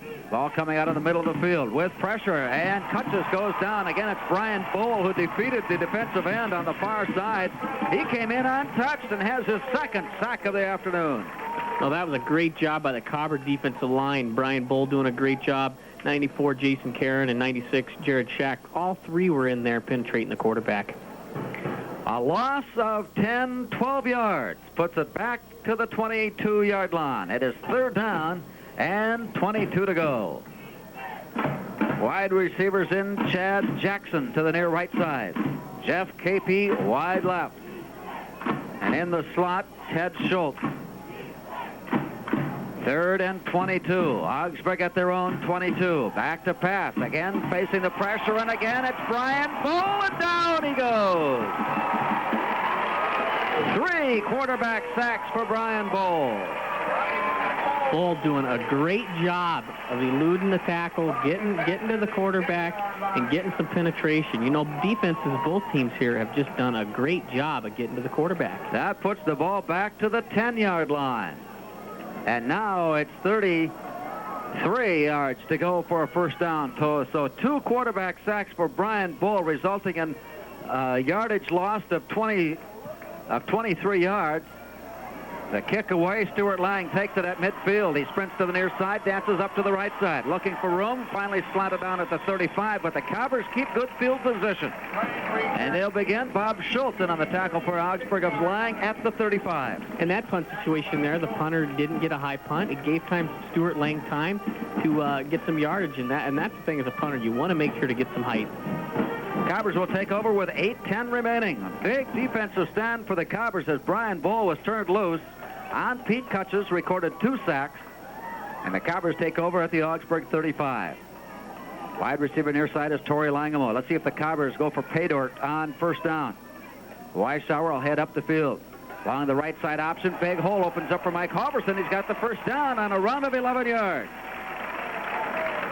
Seldom used Mike Halverson, sophomore from Fargo South, picking up 11 yards on the play and a first down. Cobbers look like they're going to go to the option a little bit here, and they're seeing something maybe off guard a little bit. I noticed that the handoff isn't quite over the guard. It's a little closer to the tackle, so they're probably going to try to run that and work it to the outside a little bit. Now with 8 minutes to go, Cobbers inside the Augsburg 24-yard line with receivers near left side.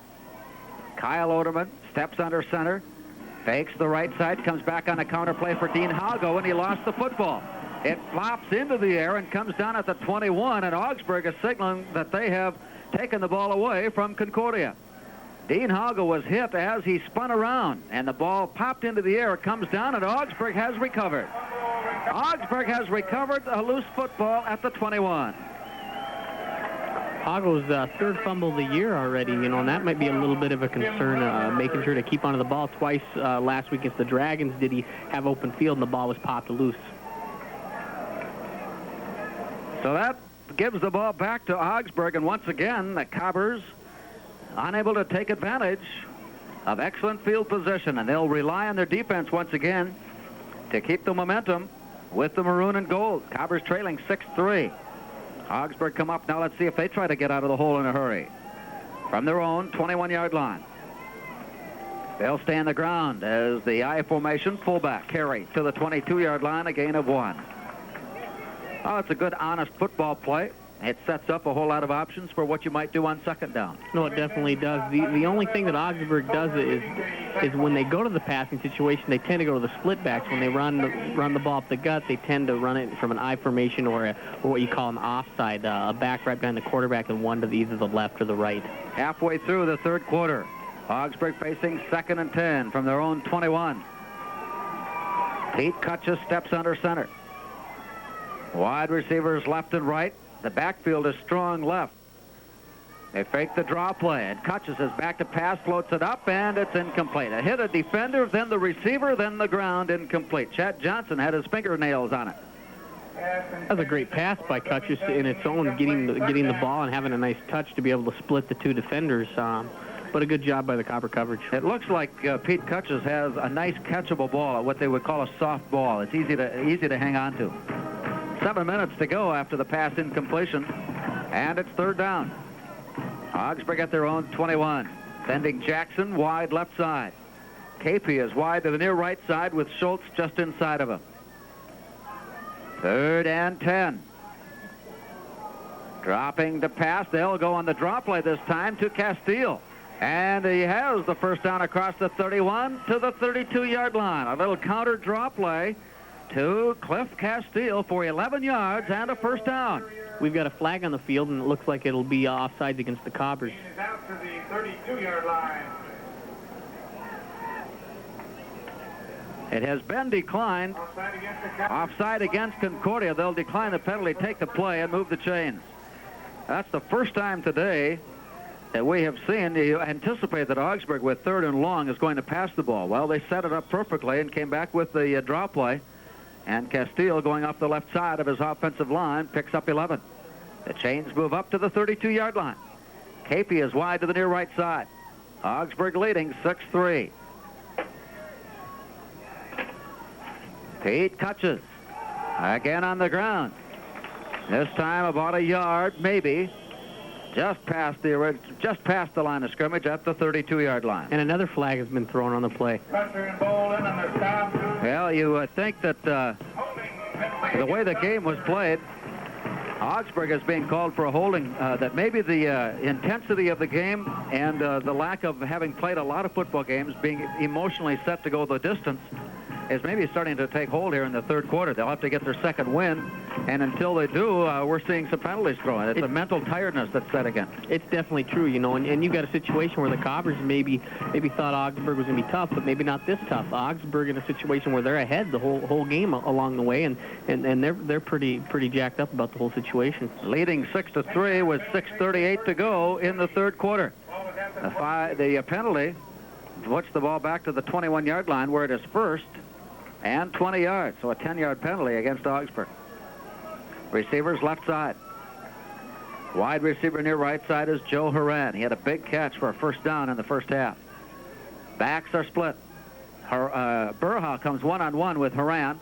Fake the draw play this time. Kutches rolls left and passes out, incomplete. Tim Langemo on the coverage in front of Ted Schultz. It's interesting to me that the Cobbers have kind of used the man-to-man a little bit, and I think it's smart to show that they're going to do that because in short coverage is a better coverage, except for when you go deep. You really have to have the good personnel to be able to use a man-to-man defense deep. 6:11 remaining. Second down and 20 for Augsburg. And since the first quarter, this has certainly been a defensive-style football game. Wide left side for Pete Kutches. Wide receivers near right side for Augsburg. The backs are split on second and 20.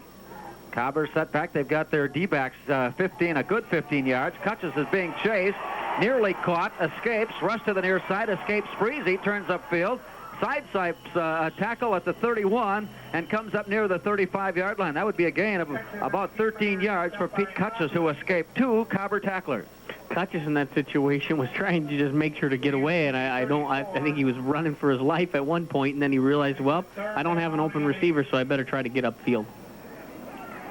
It'll bring up a third down play for Augsburg. Joe Horan is back in at wide receiver. 5.5 minutes to play in the third. Augsburg with a 6-3 lead. Horan will come to the near right side with Capey going wide left. Again, the backs are split. Dobbinton, the back on the near side. Castile on the left. Cobbers again showing one-on-one coverage. Back to pass. And he's forced out of the pocket, and off his heels throws, and it is caught at midfield. The pass is hauled in by Ted Schultz. We hadn't heard from him in the first half, but he's got two big catches here in the third quarter, both for first downs. Again, Pete Kutches, he was just getting swarmed by the Cobber defensive line. But again, he just moves to the right a little bit, waits till the last second, and gets his open receiver. So the chains move up. Augsburg began this drive at their own 20-yard line, have brought it out on two first downs to the 50, and have the ball with 5 minutes to go in the third. Capey wide left side. Horan wide to the near right side, or Schultz rather, and they will keep it on the ground on first down and pick up about a yard near the Cobber 49. Jared Scheck was in on the tackle. Thompson and Scheck making the tackle. And he had help, Scheck had help on the tackle from Mike Solberg. Augsburg are going to continue to use that run a little bit. It's kind of a show me to show that way we can still use it. And anytime if the Cobbers are thinking pass and then they get a run, it's a big play. Second down and still almost 10 for Augsburg at the Concordia 49-yard line. Wide receiver left side. Capey is picked up one-on-one by Tim Odland. Backs are split behind Kutches with a long count. He'll fake the draw, And float left side. With time, he sidearms it out. It is up. It is nearly caught, then dropped. It was on both hands, but a spinning, twisting move by the receiver, Daubington, ended up losing the ball on his way to the ground. It's incomplete. And again, like you talked about, Larry, that nice soft touch Cutchess has got. He rolled out to the left and just found his receiver and had a nice touch and got it in the hands. 4:06 to go, and again, Augsburg facing a third down play. They have come to third down on each of their series so far, but have picked up first downs on pass receptions by Ted Schultz. Let's see if they go to him again. Schultz in the slot left. Capey wide left. Haran wide to the near right side. 3 receivers in the formation, and the backs will also join the pass route. Here's the pressure. The pass thrown, intended for Schultz, but this time it's through his hands, incomplete. So they go to Schultz out of the slot for the first down catches. He makes 2 out of 3. This time they'll give it up on with fourth down coming. Cobbers there, what they did is a couple of the linebackers stepped up like they're going to blitz, and then they went back into their drop, and I think Cutchess suspected something, and he tried to get rid of the ball a little too quick. Scott Needham is back in punt formation. He averaged 38 yards. Kick in the first half. Kicking from his 37. Again, the rush is on. Jason Burhow leaped, but this time the kick away cleanly to Stuart Lang at the 12-yard line. To the far side, he's caught as he tried to get away and brought down. The tackle made by Jason Christians. Now the wall there, what they call a wall return, was to the left side, and Lang saw that it kind of folded a little bit, so he tried to go to the right, obviously not gaining any yardage. 6-3, Augsburg continues to lead with 3:53 to go in the third quarter. And Kyle Oderman and the Cobber offense back on the field. Instead of working from inside the Augsburg 35, they'll begin this drive at their own 13. Backs are split. Wide receivers near left side. Weishauer will go in motion. Hand off to the right side. Mike Halverson breaks through the line of scrimmage and gets out near the 19-yard line. A gain of 6 yards for Mike Halverson, who has played here in the third quarter and played well. You know, recall in the first quarter, the fullbacks got the majority of the ball carrying, and the Cobbers had some pretty good success. And it looks like they're trying to go back to that and try to use that to their advantage. 3.5 to play, third quarter. Cobbers facing 2nd and 5 after Halverson picked up 5. Torrey Langamo will come wide to the near left side. Weissauer with him. Tight end Nathan Merseth on the right side. The backs are strong left, and Oderman will follow to the near side.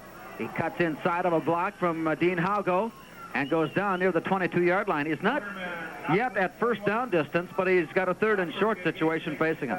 Again, Oderman rolling to that weak side, but it looked like he was just going to tuck under and run it anyways, because there definitely was a hole there, and then it just kind of broke down at the last second. Mike Halverson back into the lineup, replacing Mike Flynn. 3rd down and 2. Cobbers at their own 21-yard line. Torrey Langamo rather, and Weishauer go wide to the right side. Merseth is the tight end on the near left. 2.5 to play, third quarter. Oderman looking for the quick toss, and it's incomplete. They were looking for Torrey Langamo, and the pass was thrown as Langamo and the defender, Eric Hay, tried to sort things out, and by the time they did, the pass had already hit the ground, and that'll bring on Marcus Erickson. Well, in that situation, the defender has the right to hold on for the first 5 yards or battle it, and Langamo didn't get to that 5-yard area, and the situation was he didn't get there. The ball was incomplete. Marcus Erickson has a 49-yard kick to his credit today. It was the first kick he had, and it was also near this part of the field. He's got a chance to hang it all out. He'll stand at the 7-yard line. Bill Kriesel is back waiting at the 40. No rush, and the kick away. Doesn't get the spiral. Hay makes the fair catch at the 50-yard line. So this will go. On the near side, Chris Stanton. Backs are split for Pete Cutchess. Off the right hash mark, Augsburg moving left to right. They'll go to Daubington, and he runs into trouble, tries to dance his way loose, gets to the line of scrimmage, +1. Down he goes at the 49-yard line. Cobbers Jason Caron, the sophomore from Bemidji, is there to wrap him up, the defensive tackle. And the percentages here are definitely in the passing formation for the Augsburg here. They have every second down, it seemed like, and again, I suspect that'll happen here. We've worked our way under the 2-minute mark of the third quarter. Augsburg maintaining a 6-3 lead. Wide receivers left and right for Pete Kutches. With backs split, setting up behind the tackle. Dropping to pass, and there's the draw to Castile, and it opens up again, squirts to the outside. Didn't get to the first down marker and is tackled at the 42. He's still got about 2 yards to go, but that's twice now they've used that draw play to Castile effectively. No, and that's exactly right, actually, that Augsburg has used that on second down. In fact, you're getting the Cobber defensive line to over-pursue, and you got your defensive backs and linebackers going their coverage, and next thing you know, Castillo is 6-7 yards downfield. Big play for the Augies on 3rd and 2 at the Cobber 42-yard line. Big play for the Cobber defense, trailing 6-3. Schultz will come to this tight end spot on the right side, leaving Capey wide left. Power I formation sets up behind Kutches. We've seen this only twice in today's game. They'll go to the tailback. Into the line, he leaps over and comes down on the outside of the 40-yard line. That is not a first down leap. No, and you had actually 2 different marks on that by both line judges there. One was over the 40 and one was underneath the 40. Yeah. It looked like they finally took the one that was underneath. Augsburg on the far side is yelling at the officials. And now we've got fans on both sides of the line up cheering for their team. This is a big 4th down play for the Cobber defense. Big play for the Augsburg offense. They're going to go for it at the Cobber 40. KP wide left side. Look for Kutches. Power I formation. Turns and hands off, and he's caught behind the line of scrimmage. Mike Solberg.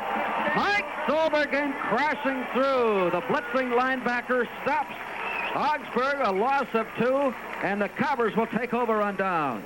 Solberg finding a seam there, doing a great job of making the big thing happen, and this is really crucial, actually. The Cobber defense has done a great job of containing Augsburg, and now the Cobber offense needs to come out and get a good drive going. The defense has provided the spark. It's up to the offense now to light the fire. Nathan Merseth is the tight end on the right side. Torrey Langamo near left.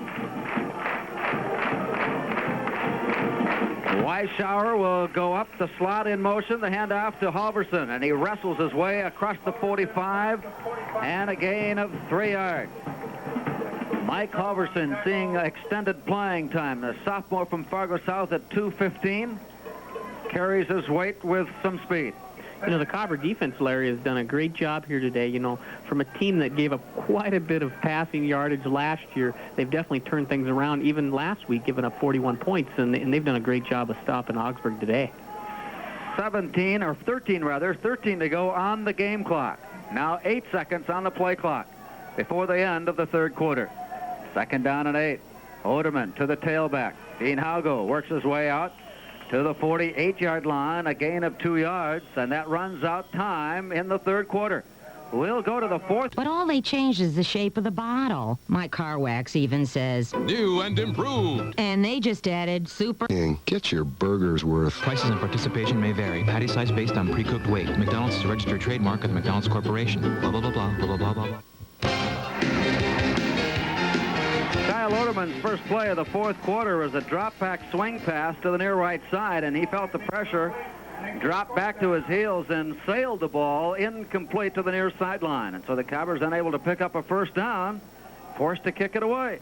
They still, we'll have to take a look. We'll have our third quarter statistics coming up, and both teams are not going to be very impressed with their offensive numbers from the third quarter. No, I think both teams offensively have kind of sputtered here in the third quarter. Cobbers now will have Marcus Erickson back in punt formation. He'll kick from his 34-yard line. Bill Kriesel is back in punt return. The snap, the rush is on, and what a beauty. What a high, long kick for Marcus Erickson. It bounces at the 1-foot line into the end zone. It'll be brought back on the touchback to the 20. Erickson doing a great job of there, getting what you want to get the nose up, and then it wants to turn over. Earlier, the shorter kicks he had, he didn't get that. Here in this situation, he wanted to get some hang time. He got a little too much, obviously, so it went in the end zone. But it was a beautiful kick. It was worth the price of admission. Oh, he definitely is a strong-footed kicker, and it showed. Into the fourth quarter, Augsburg will take over at their 20. Leading 6-3. We've had no scoring since the 8:50 mark of the second quarter. As Augsburg comes up, Pete Kutches steps under center. And we talked earlier about the 320-pound guard that took over. He has played all the way. John Pena. Backs are split. Wide receivers near left. There's the play to Dobbinton. Looks to the outside. It's not there. Brian Bowl and Tim Langamo force him back inside for the stop and a loss of 2 yards. And it's been a tough day for Aaron Dobbinton. And you look at Pena, you're talking about him playing all day here. But the thing is that's a classic case where speed over strength has definitely been the factor. That's why the Cobber defensive line has just penetrated all day. Opening minute, fourth quarter. Augsburg losing 2, sets up 2nd and 12. Cobbers have their nickel package in with Ryan Beachy as a 5th defensive back. And in the lineup, Chad Jackson near left side. Wide receiver right is Jeff Capey with all 3 of his catches coming in the first half. 2nd and 12, motion along the line. Cobbers were in the zone, or at least there was motion there. Let's see if they were drawn in. Again, it's Brian Bowl on the tackle. Shad Young was there to help out. And we'll check out the penalty flag. It's an offside encroachment call against the Cobbers. In the fourth quarter, St. Thomas leading Carleton in Northfield 13-0. Bethel has gotten on the scoreboard at St. John's, but the Johnnies continue to lead in the third at 35-20. Hamlin at St. Olaf this afternoon, leading at halftime 18-7. Gustavus is at McAllister tonight. And in the third quarter, Kearney has an 18-7 lead over the Dragons at Alex Nemzik. And in the fourth quarter at Sioux City, North Dakota leads Morningside by a score of 31-0. You look at the games in the MAC, and they're all pretty close games, actually. Pretty good matchup to start the season. We're just underway fourth quarter. Augsburg leading 6-3 with the ball, 2nd and 7. Back to pass. Caught? No. Pass away? Incomplete. On the hands of Jeff Capey, but drops it at the 41-yard line. Burhow, Solberg, and Lang all there for the Cobbers, but Capey had a chance for the first down catch and dropped it. And Chad Johnson did a great job. He was actually in on the quarterback, and then quarterback eluded him a little bit, got outside, and got to throw the pass. Score remains 6-3 Augsburg. Early in the fourth quarter. Cobbers getting their score on a 20-yard field goal by Brian Barnick in the first. Augsburg getting their score on a 20-yard reception to Jeff Capey in the end zone. The extra point failed. Passing formation on 3rd and 7 for Pete Kutches. Cobbers showing blitz. Now they drop back. Kutches drops the pass. He's got his man wide open. Again, it's Ted Schultz, and he makes another first down catch out at the 40-yard line. The tight end drags under the coverage and is wide open. And he has his 3rd catch of the day, all for first down. That's a case where you go in the nickel package and you don't want to give up the deep play, but you forget sometimes the tight end can come and release, hit the block, make a block once, release, and come off and gain some yardage there. Solid football game by Augsburg this afternoon to lead 6-3 early in the fourth. With the chains moved up across the 40-yard line. Pete Kutches with his pass formation. And the count, he'll go to the draw play. Cobbers read it and stop Dobbinton for a loss of a yard. Chad Johnson, the linebacker, came in. He makes the stop and a loss of a yard at the 40. The Cobber defense has been on the field quite a bit, during this course of this football game, and it's interesting to find that if they can continue to play as well as they have, even though they've been on the field all game. Augsburg had a 3-minute possession favored in the first half. They had 3 minutes longer than the Cobber offense did. And we're still waiting to see what the third quarter statistics tell us about how it went. We know that neither team was able to score in what has become a real defensive battle. Pete Kutches looks for the draw. There it is again to Castile, but it was slow in developing, and he just did get back to the line of scrimmage, and that was about it. Jared Scheck again there to make the stop for Concordia, the defensive tackle. I think that was a classic case. You went to the well one too many times. It was 2nd down and 11. They had success last time with it, and it just looked like the Cobbers read it the whole way through. It is 3rd and 10 for Augsburg with 11:59 to go. Augies leading 6-3 in the MIAC opener. Augsburg will come up with Chad Jackson wide to the right side. Jeff Capey is wide to the near left. Off the middle of the field at the 41. Long counted, dropping back with some pressure, but floats it out. It is incomplete. Jackson, the intended receiver. Two Cobber defenders over there. Jason Burhow and Ryan Beachy. The pass incomplete, and Augsburg will be forced to kick it away. Again, a great job by the Carver defense of getting tough and just stopping the Augsburg offense. And I noticed Brad Pohl was down there talking to his offense, and I'm sure that they're getting a little frustrated and they want to move the ball, and this is the time now. Scott Needham has to move to get the ball, and he left puts it off on the near side. He pooched it off to the 35-yard line, but he gets a favorable roll, and it'll go down at the 30. So not exactly what he had hoped for, but still not a bad result. And the Cobbers will take over at their own 30-yard line with 11:35 remaining, trailing by a field goal at 6-3. Kyle Oderman and company back onto the field.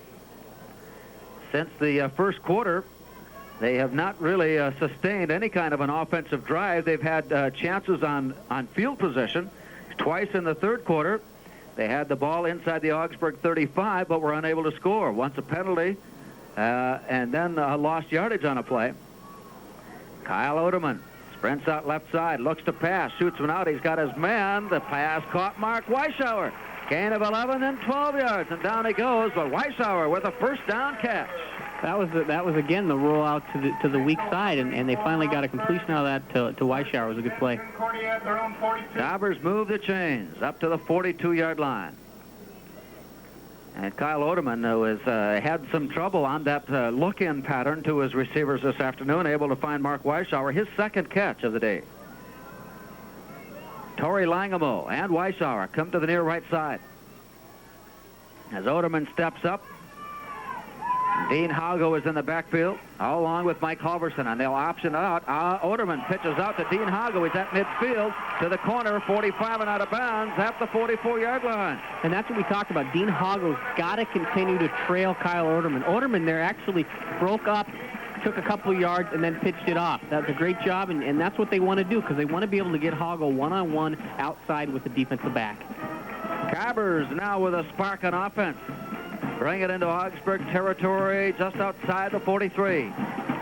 Approaching the 11-minute mark, Cobbers trailing 6-3. Will send Torrey Langamo wide to the left side. Again, it is Halverson and Hago in the backfield. This time they'll go to Halverson. Power play up the middle for about 3 yards. And he's brought down right at the 40-yard line. And it looks like the Cobbers here are going to the option. They used it there again, and they'll just continue. If they get some success, they'll just drive it right on down that way. The impressive part about this game so far has been that neither team has really panicked and has abandoned their game plan. They've stuck with what they intended to do coming in, and they're going to try to carry it out the best they can. They know what they have to do. Wide receivers left side now for Kyle Oderman. Rolls left side. He's got an open flat. Then he'll toss it out, and it's too high for Torrey Langamo. Threw it away. It's incomplete. At some point, there's a decision to be made on whether you stay behind the line and try to keep finding your receiver, or whether to tuck it in and go, maybe pick up a yard or two. And that's something Oderman's been dealing with, obviously, last week with the Dragons, a couple times where he crossed the line and threw the ball. Another time where he had 20 yards to roam and run, and he ended up throwing the ball. And that's something here that he's learning along the way, and you'll see him probably run the ball a little bit more as the year goes along. That incompletion stops play at the 10:26 mark. Torrey Langamo goes wide left side. Out of the backfield, Dean Hago comes in motion. The pass looking for Hago, then coming underneath the coverage, the reception made for about 2 yards to Nathan Mercer, the tight end. But that brings up a fourth down play for the Cobbers inside the Augsburg 40-yard line. Now here, this is a crucial decision. You need to talk about being a 4-down territory.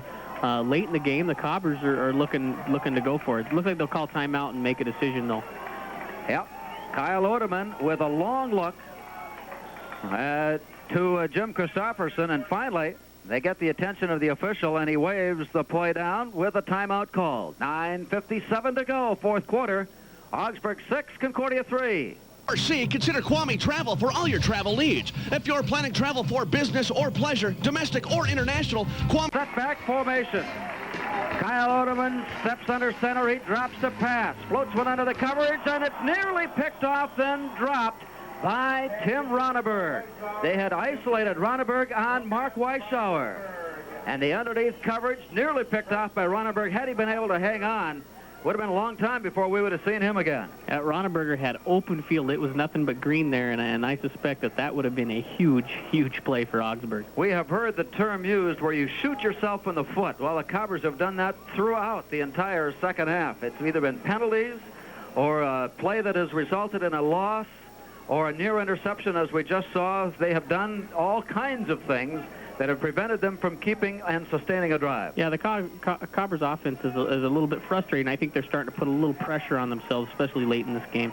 Trailing 6-3. Augsburg comes out to the 37-yard line, holding the Cobbers on 4 down. Backs are split to Dobbinton. This time he finds an angle and cuts back up for about 11 yards. Maybe just shy of 11. They'll mark it down at the 48-yard line. That is close to the first down. Dobbinton, the first time since early in the game that he's been able to spring that play loose. What's interesting here, Larry, is number 38, Brian Bull, isn't in the ball game, and I don't see why he doesn't look hurt, or maybe he just needed a breather. They have brought the chains in and are measuring now for an Augsburg first down. Aaron Dobbinton on the carry. He had been stopped in the backfield on consecutive tries and throughout the second half. This time he springs loose for the 10 yards. And by a length of the football, Augsburg has picked up a first down at their own 48. 9:46 to go. Augsburg continuing to hold on to their 6-3 lead. Boy, if you'd asked me if it was a 6-3 ball game before the game, I would have never thought that would have been a baseball score. No. They just didn't have the makings of it. Both teams, Augsburg in particular, has the type of offense that can score a lot of points. And so from that respect, we would have to say that maybe the defensive coaches are saying, well, maybe we'll be all right this year. Single setback. He'll get the call. Flag goes down as Dobbinton burrows across the 50-yard line into Cobber territory. But now let's check out the penalty flag. We may have had one of the offensive linemen of Augsburg ahead of the play. Now they're going to call it against Concordia. And Croachman called against the Cobbers, and they'll visit with Cutchess. And with the play picking up just a couple of yards, instead of 2nd and 7, they'll rather have it 1st and 5. It looked like Chad Freese kind of moved a little bit and went over that neutral zone. That brings our clock down to the 9:22 mark and puts the ball at the Concordia 47, just inside the 47. It'll be 1st and 5 for Augie, trying to break a 16-game losing streak to Concordia. It goes all the way back into the early 1970s, and at that point there were Augsburg 1-2, tied once in 4 games played. Backs are split. Pete Cutchess on the carry near side, and Castile is caught from behind and brought down. Chad Johnson got back there early and then was brought down finally by Jason Myrie, a sophomore from Minnesota. Myrie, who alternating with Nate Prosser in today's game, getting his first chance to see some extended playing time. Oh, Myrie's done a good job for the Cobbers, and he's done a great job of stepping up and showing that he's a player. Through 3 quarters of play, Cobbers with 10 first downs, Augsburg with 10 first downs. Total yardage, Cobbers slight favorite, 225 to 178. Augsburg continues to have the time advantage. They, after 3 quarters of play, had a 5-minute time advantage, but it's still a 6-3 ball game. Back to pass, Cutchess on 2nd and 10. Double pumps, floats it underneath the coverage, and has his man open. Again, it's Ted Schultz at the 41-yard line. He has 4 catches today, all for first down. That situation, what happened was Schultz got open due to the fact number 35, Brian Barnick, the cornerback, actually slipped. And that's how he got open in the coverage.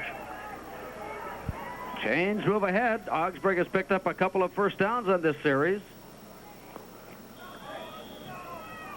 Castile has rushed 10 times for 41 yards for Augsburg. Hago 8 times, 58 yards for the Cobbers. Oderman is 9 of 28 passing, and Cutchess is 10 of 28 passing. So we've seen a lot of passes throwing, but not the high percentage passes that I think the the quarterbacks would like to see, as well as their coaching staffs. It's first down for Augsburg at the Cobber 41. Rushes on, and down he goes. Back near midfield. 3 Cobbers were there. Tim Langamo stripped the ball away, but he had ruled him down. Langamo was on his way to the end zone. Langamo, Scheck, and Brian Bowl, along with Jason Caron. In on the quarterback sack. It was a team effort. The Cobber defense has done a great job on using the blitz when they have to, and it's been real successful when they do. They haven't been burned on it by any means, except for on one draw play. Loss of 8 yards at 2nd and 18 for Augsburg. That may turn out to be a very big play. Back to the 49-yard line. KP goes wide right side. We haven't heard from him in the second half. Wide receiver near left side is Jackson. Kutches, long count. Cobbers 5 down linemen, 3 linebackers. Here's the call. To the near side, Dobbinton gets loose. He's up the sideline. Beachy can't bring him down, gets away from him, and finally goes down at the 26-yard line as Brian Bowl came all the way from his defensive end spot to make the tackle. That was a situation where the Cobbers, again, tried to blitz, and the running back ended up getting outside on a running play, and nobody was there for support. It's a great game plan by Augsburg. They have just stuck with what they know they can do, and they made some key plays here, and now find themselves down at the Cobber 27-yard line. And this is crucial for the Cobber defense to shut them down. The Cobber offense would like to get another chance at putting some points on the board. 6.5 minutes to play, and time starting to run short. Wide receivers left and right for Pete Kutches. We've got motion along the line, and left guard John Pena, who was on a 3-point stance, fell forward to a 4-point stance. That's motion. It'll cost Augsburg 5 yards, and now Augsburg is starting to make the mistakes that will stop a drive. No, and Pena, he's kind of a heavy-set kid, and you might think that he getting a little tired, and things like that can happen to a guy. In fact, they're pulling Pena out. You could tell that he's just a little bit too exhausted. Last time that Augsburg defeated Concordia was 1977. They won that game 7-3. Cobbers and Augies did not play either of the 74 or 75 series. Augsburg won the game in 1973, 35-22.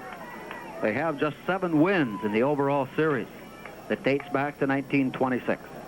1st and 15, Augsburg. At the Concordia 32-yard line. Kutches on the draw play. Dobbinton leans into the line of scrimmage and picks up a couple of yards near the 30. He'll go down there, and it'll be 2nd down and 13. Tim Langamo from his strong safety spot in to make the tackle for Concordia on Aaron Dobbinton. Cobbers bring in defensive back Ryan Beachy. A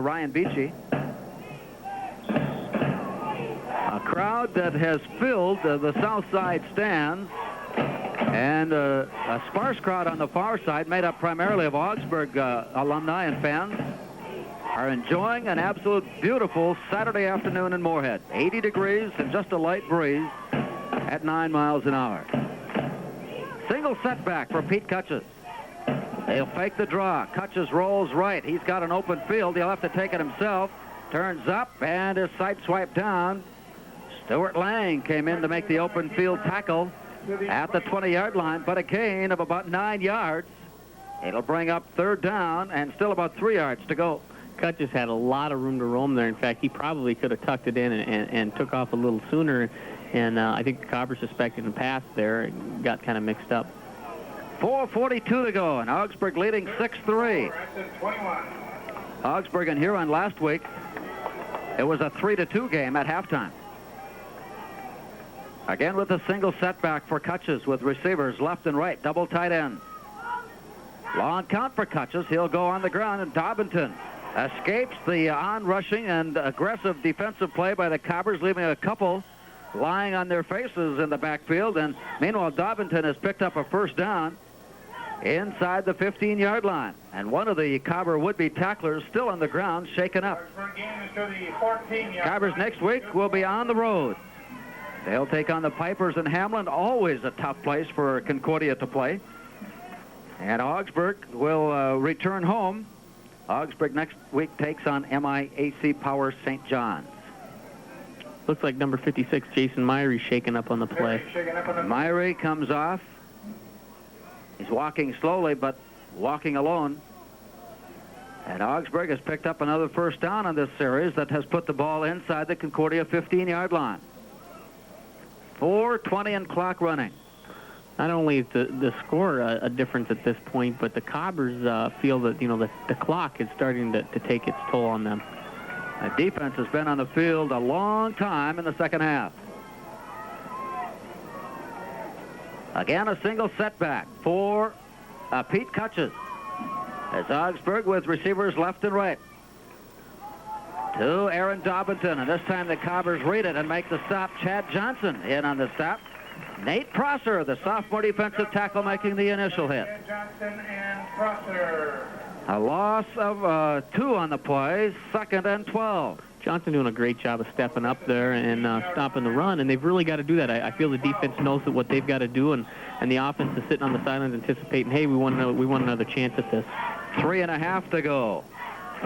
Augsburg has done just what they needed to do on this drive.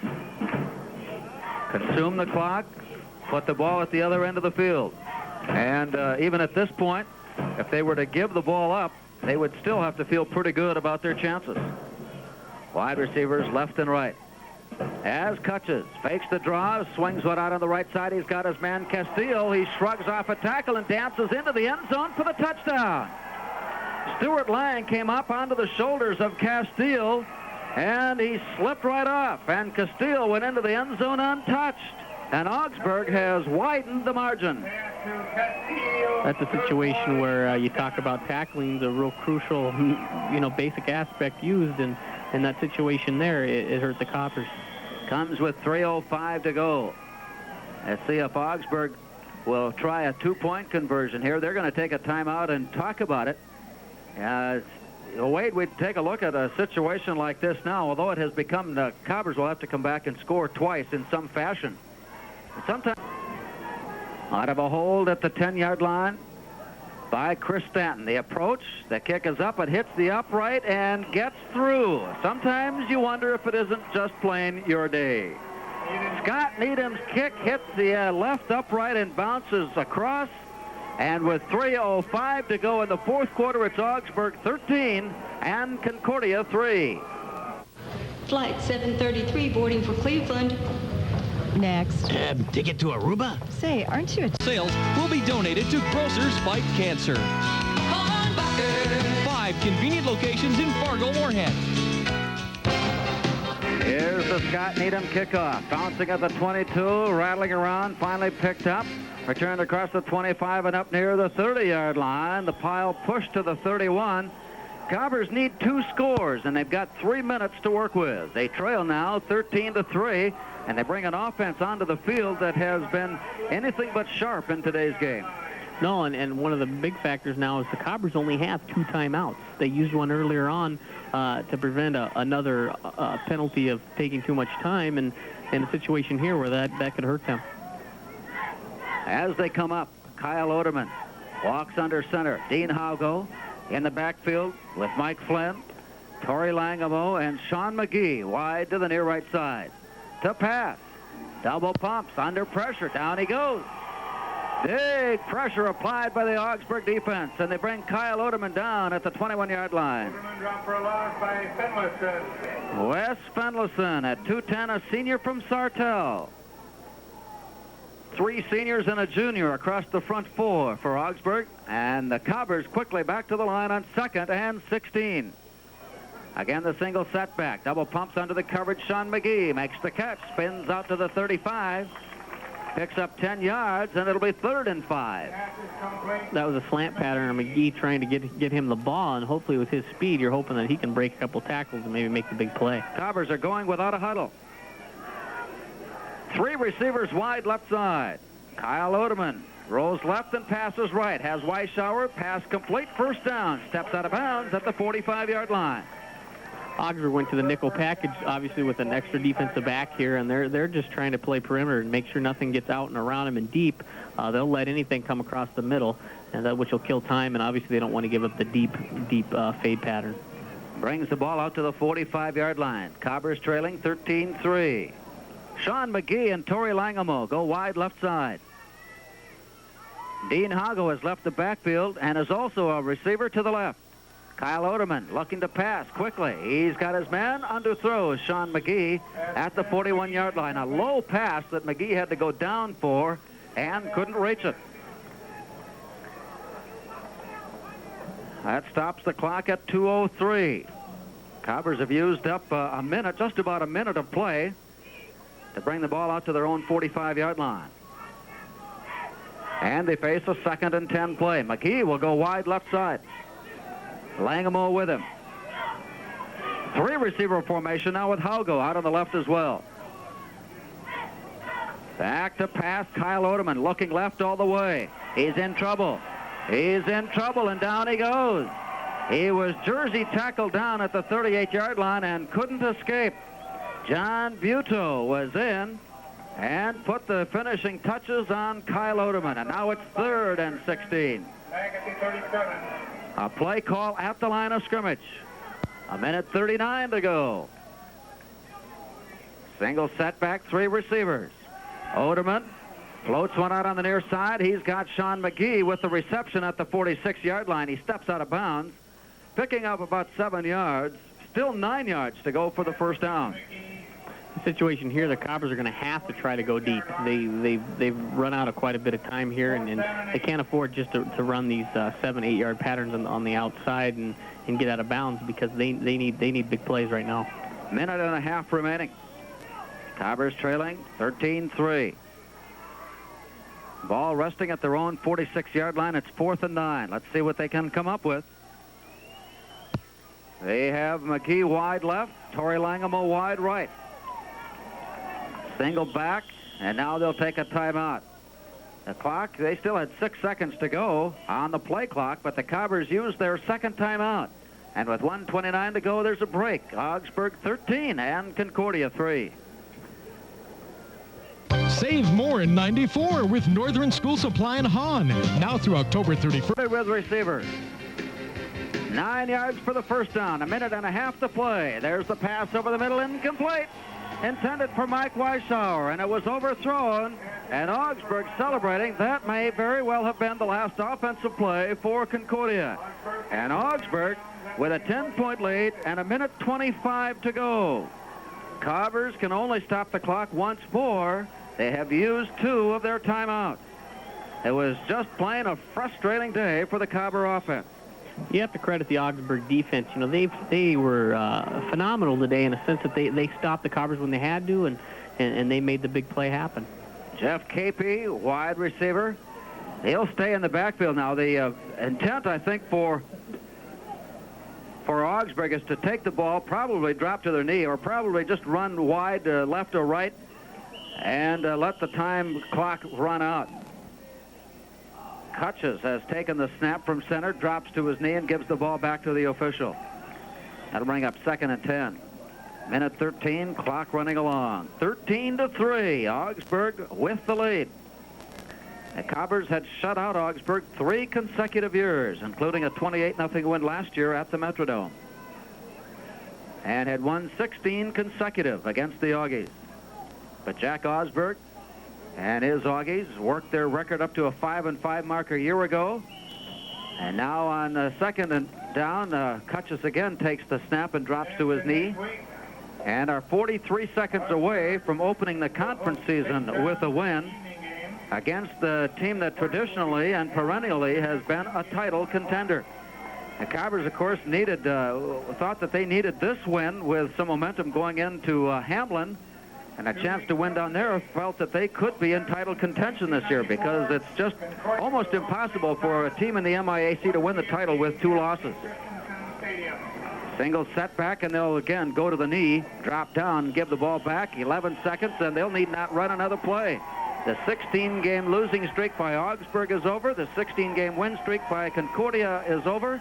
And the Augies jump out on top of the MIAC as they defeat Concordia this afternoon. The final score, Augsburg 13 and Concordia 3. Courtney's Comedy Club and... The Johnnies line up 3, a deep return. And being a leader.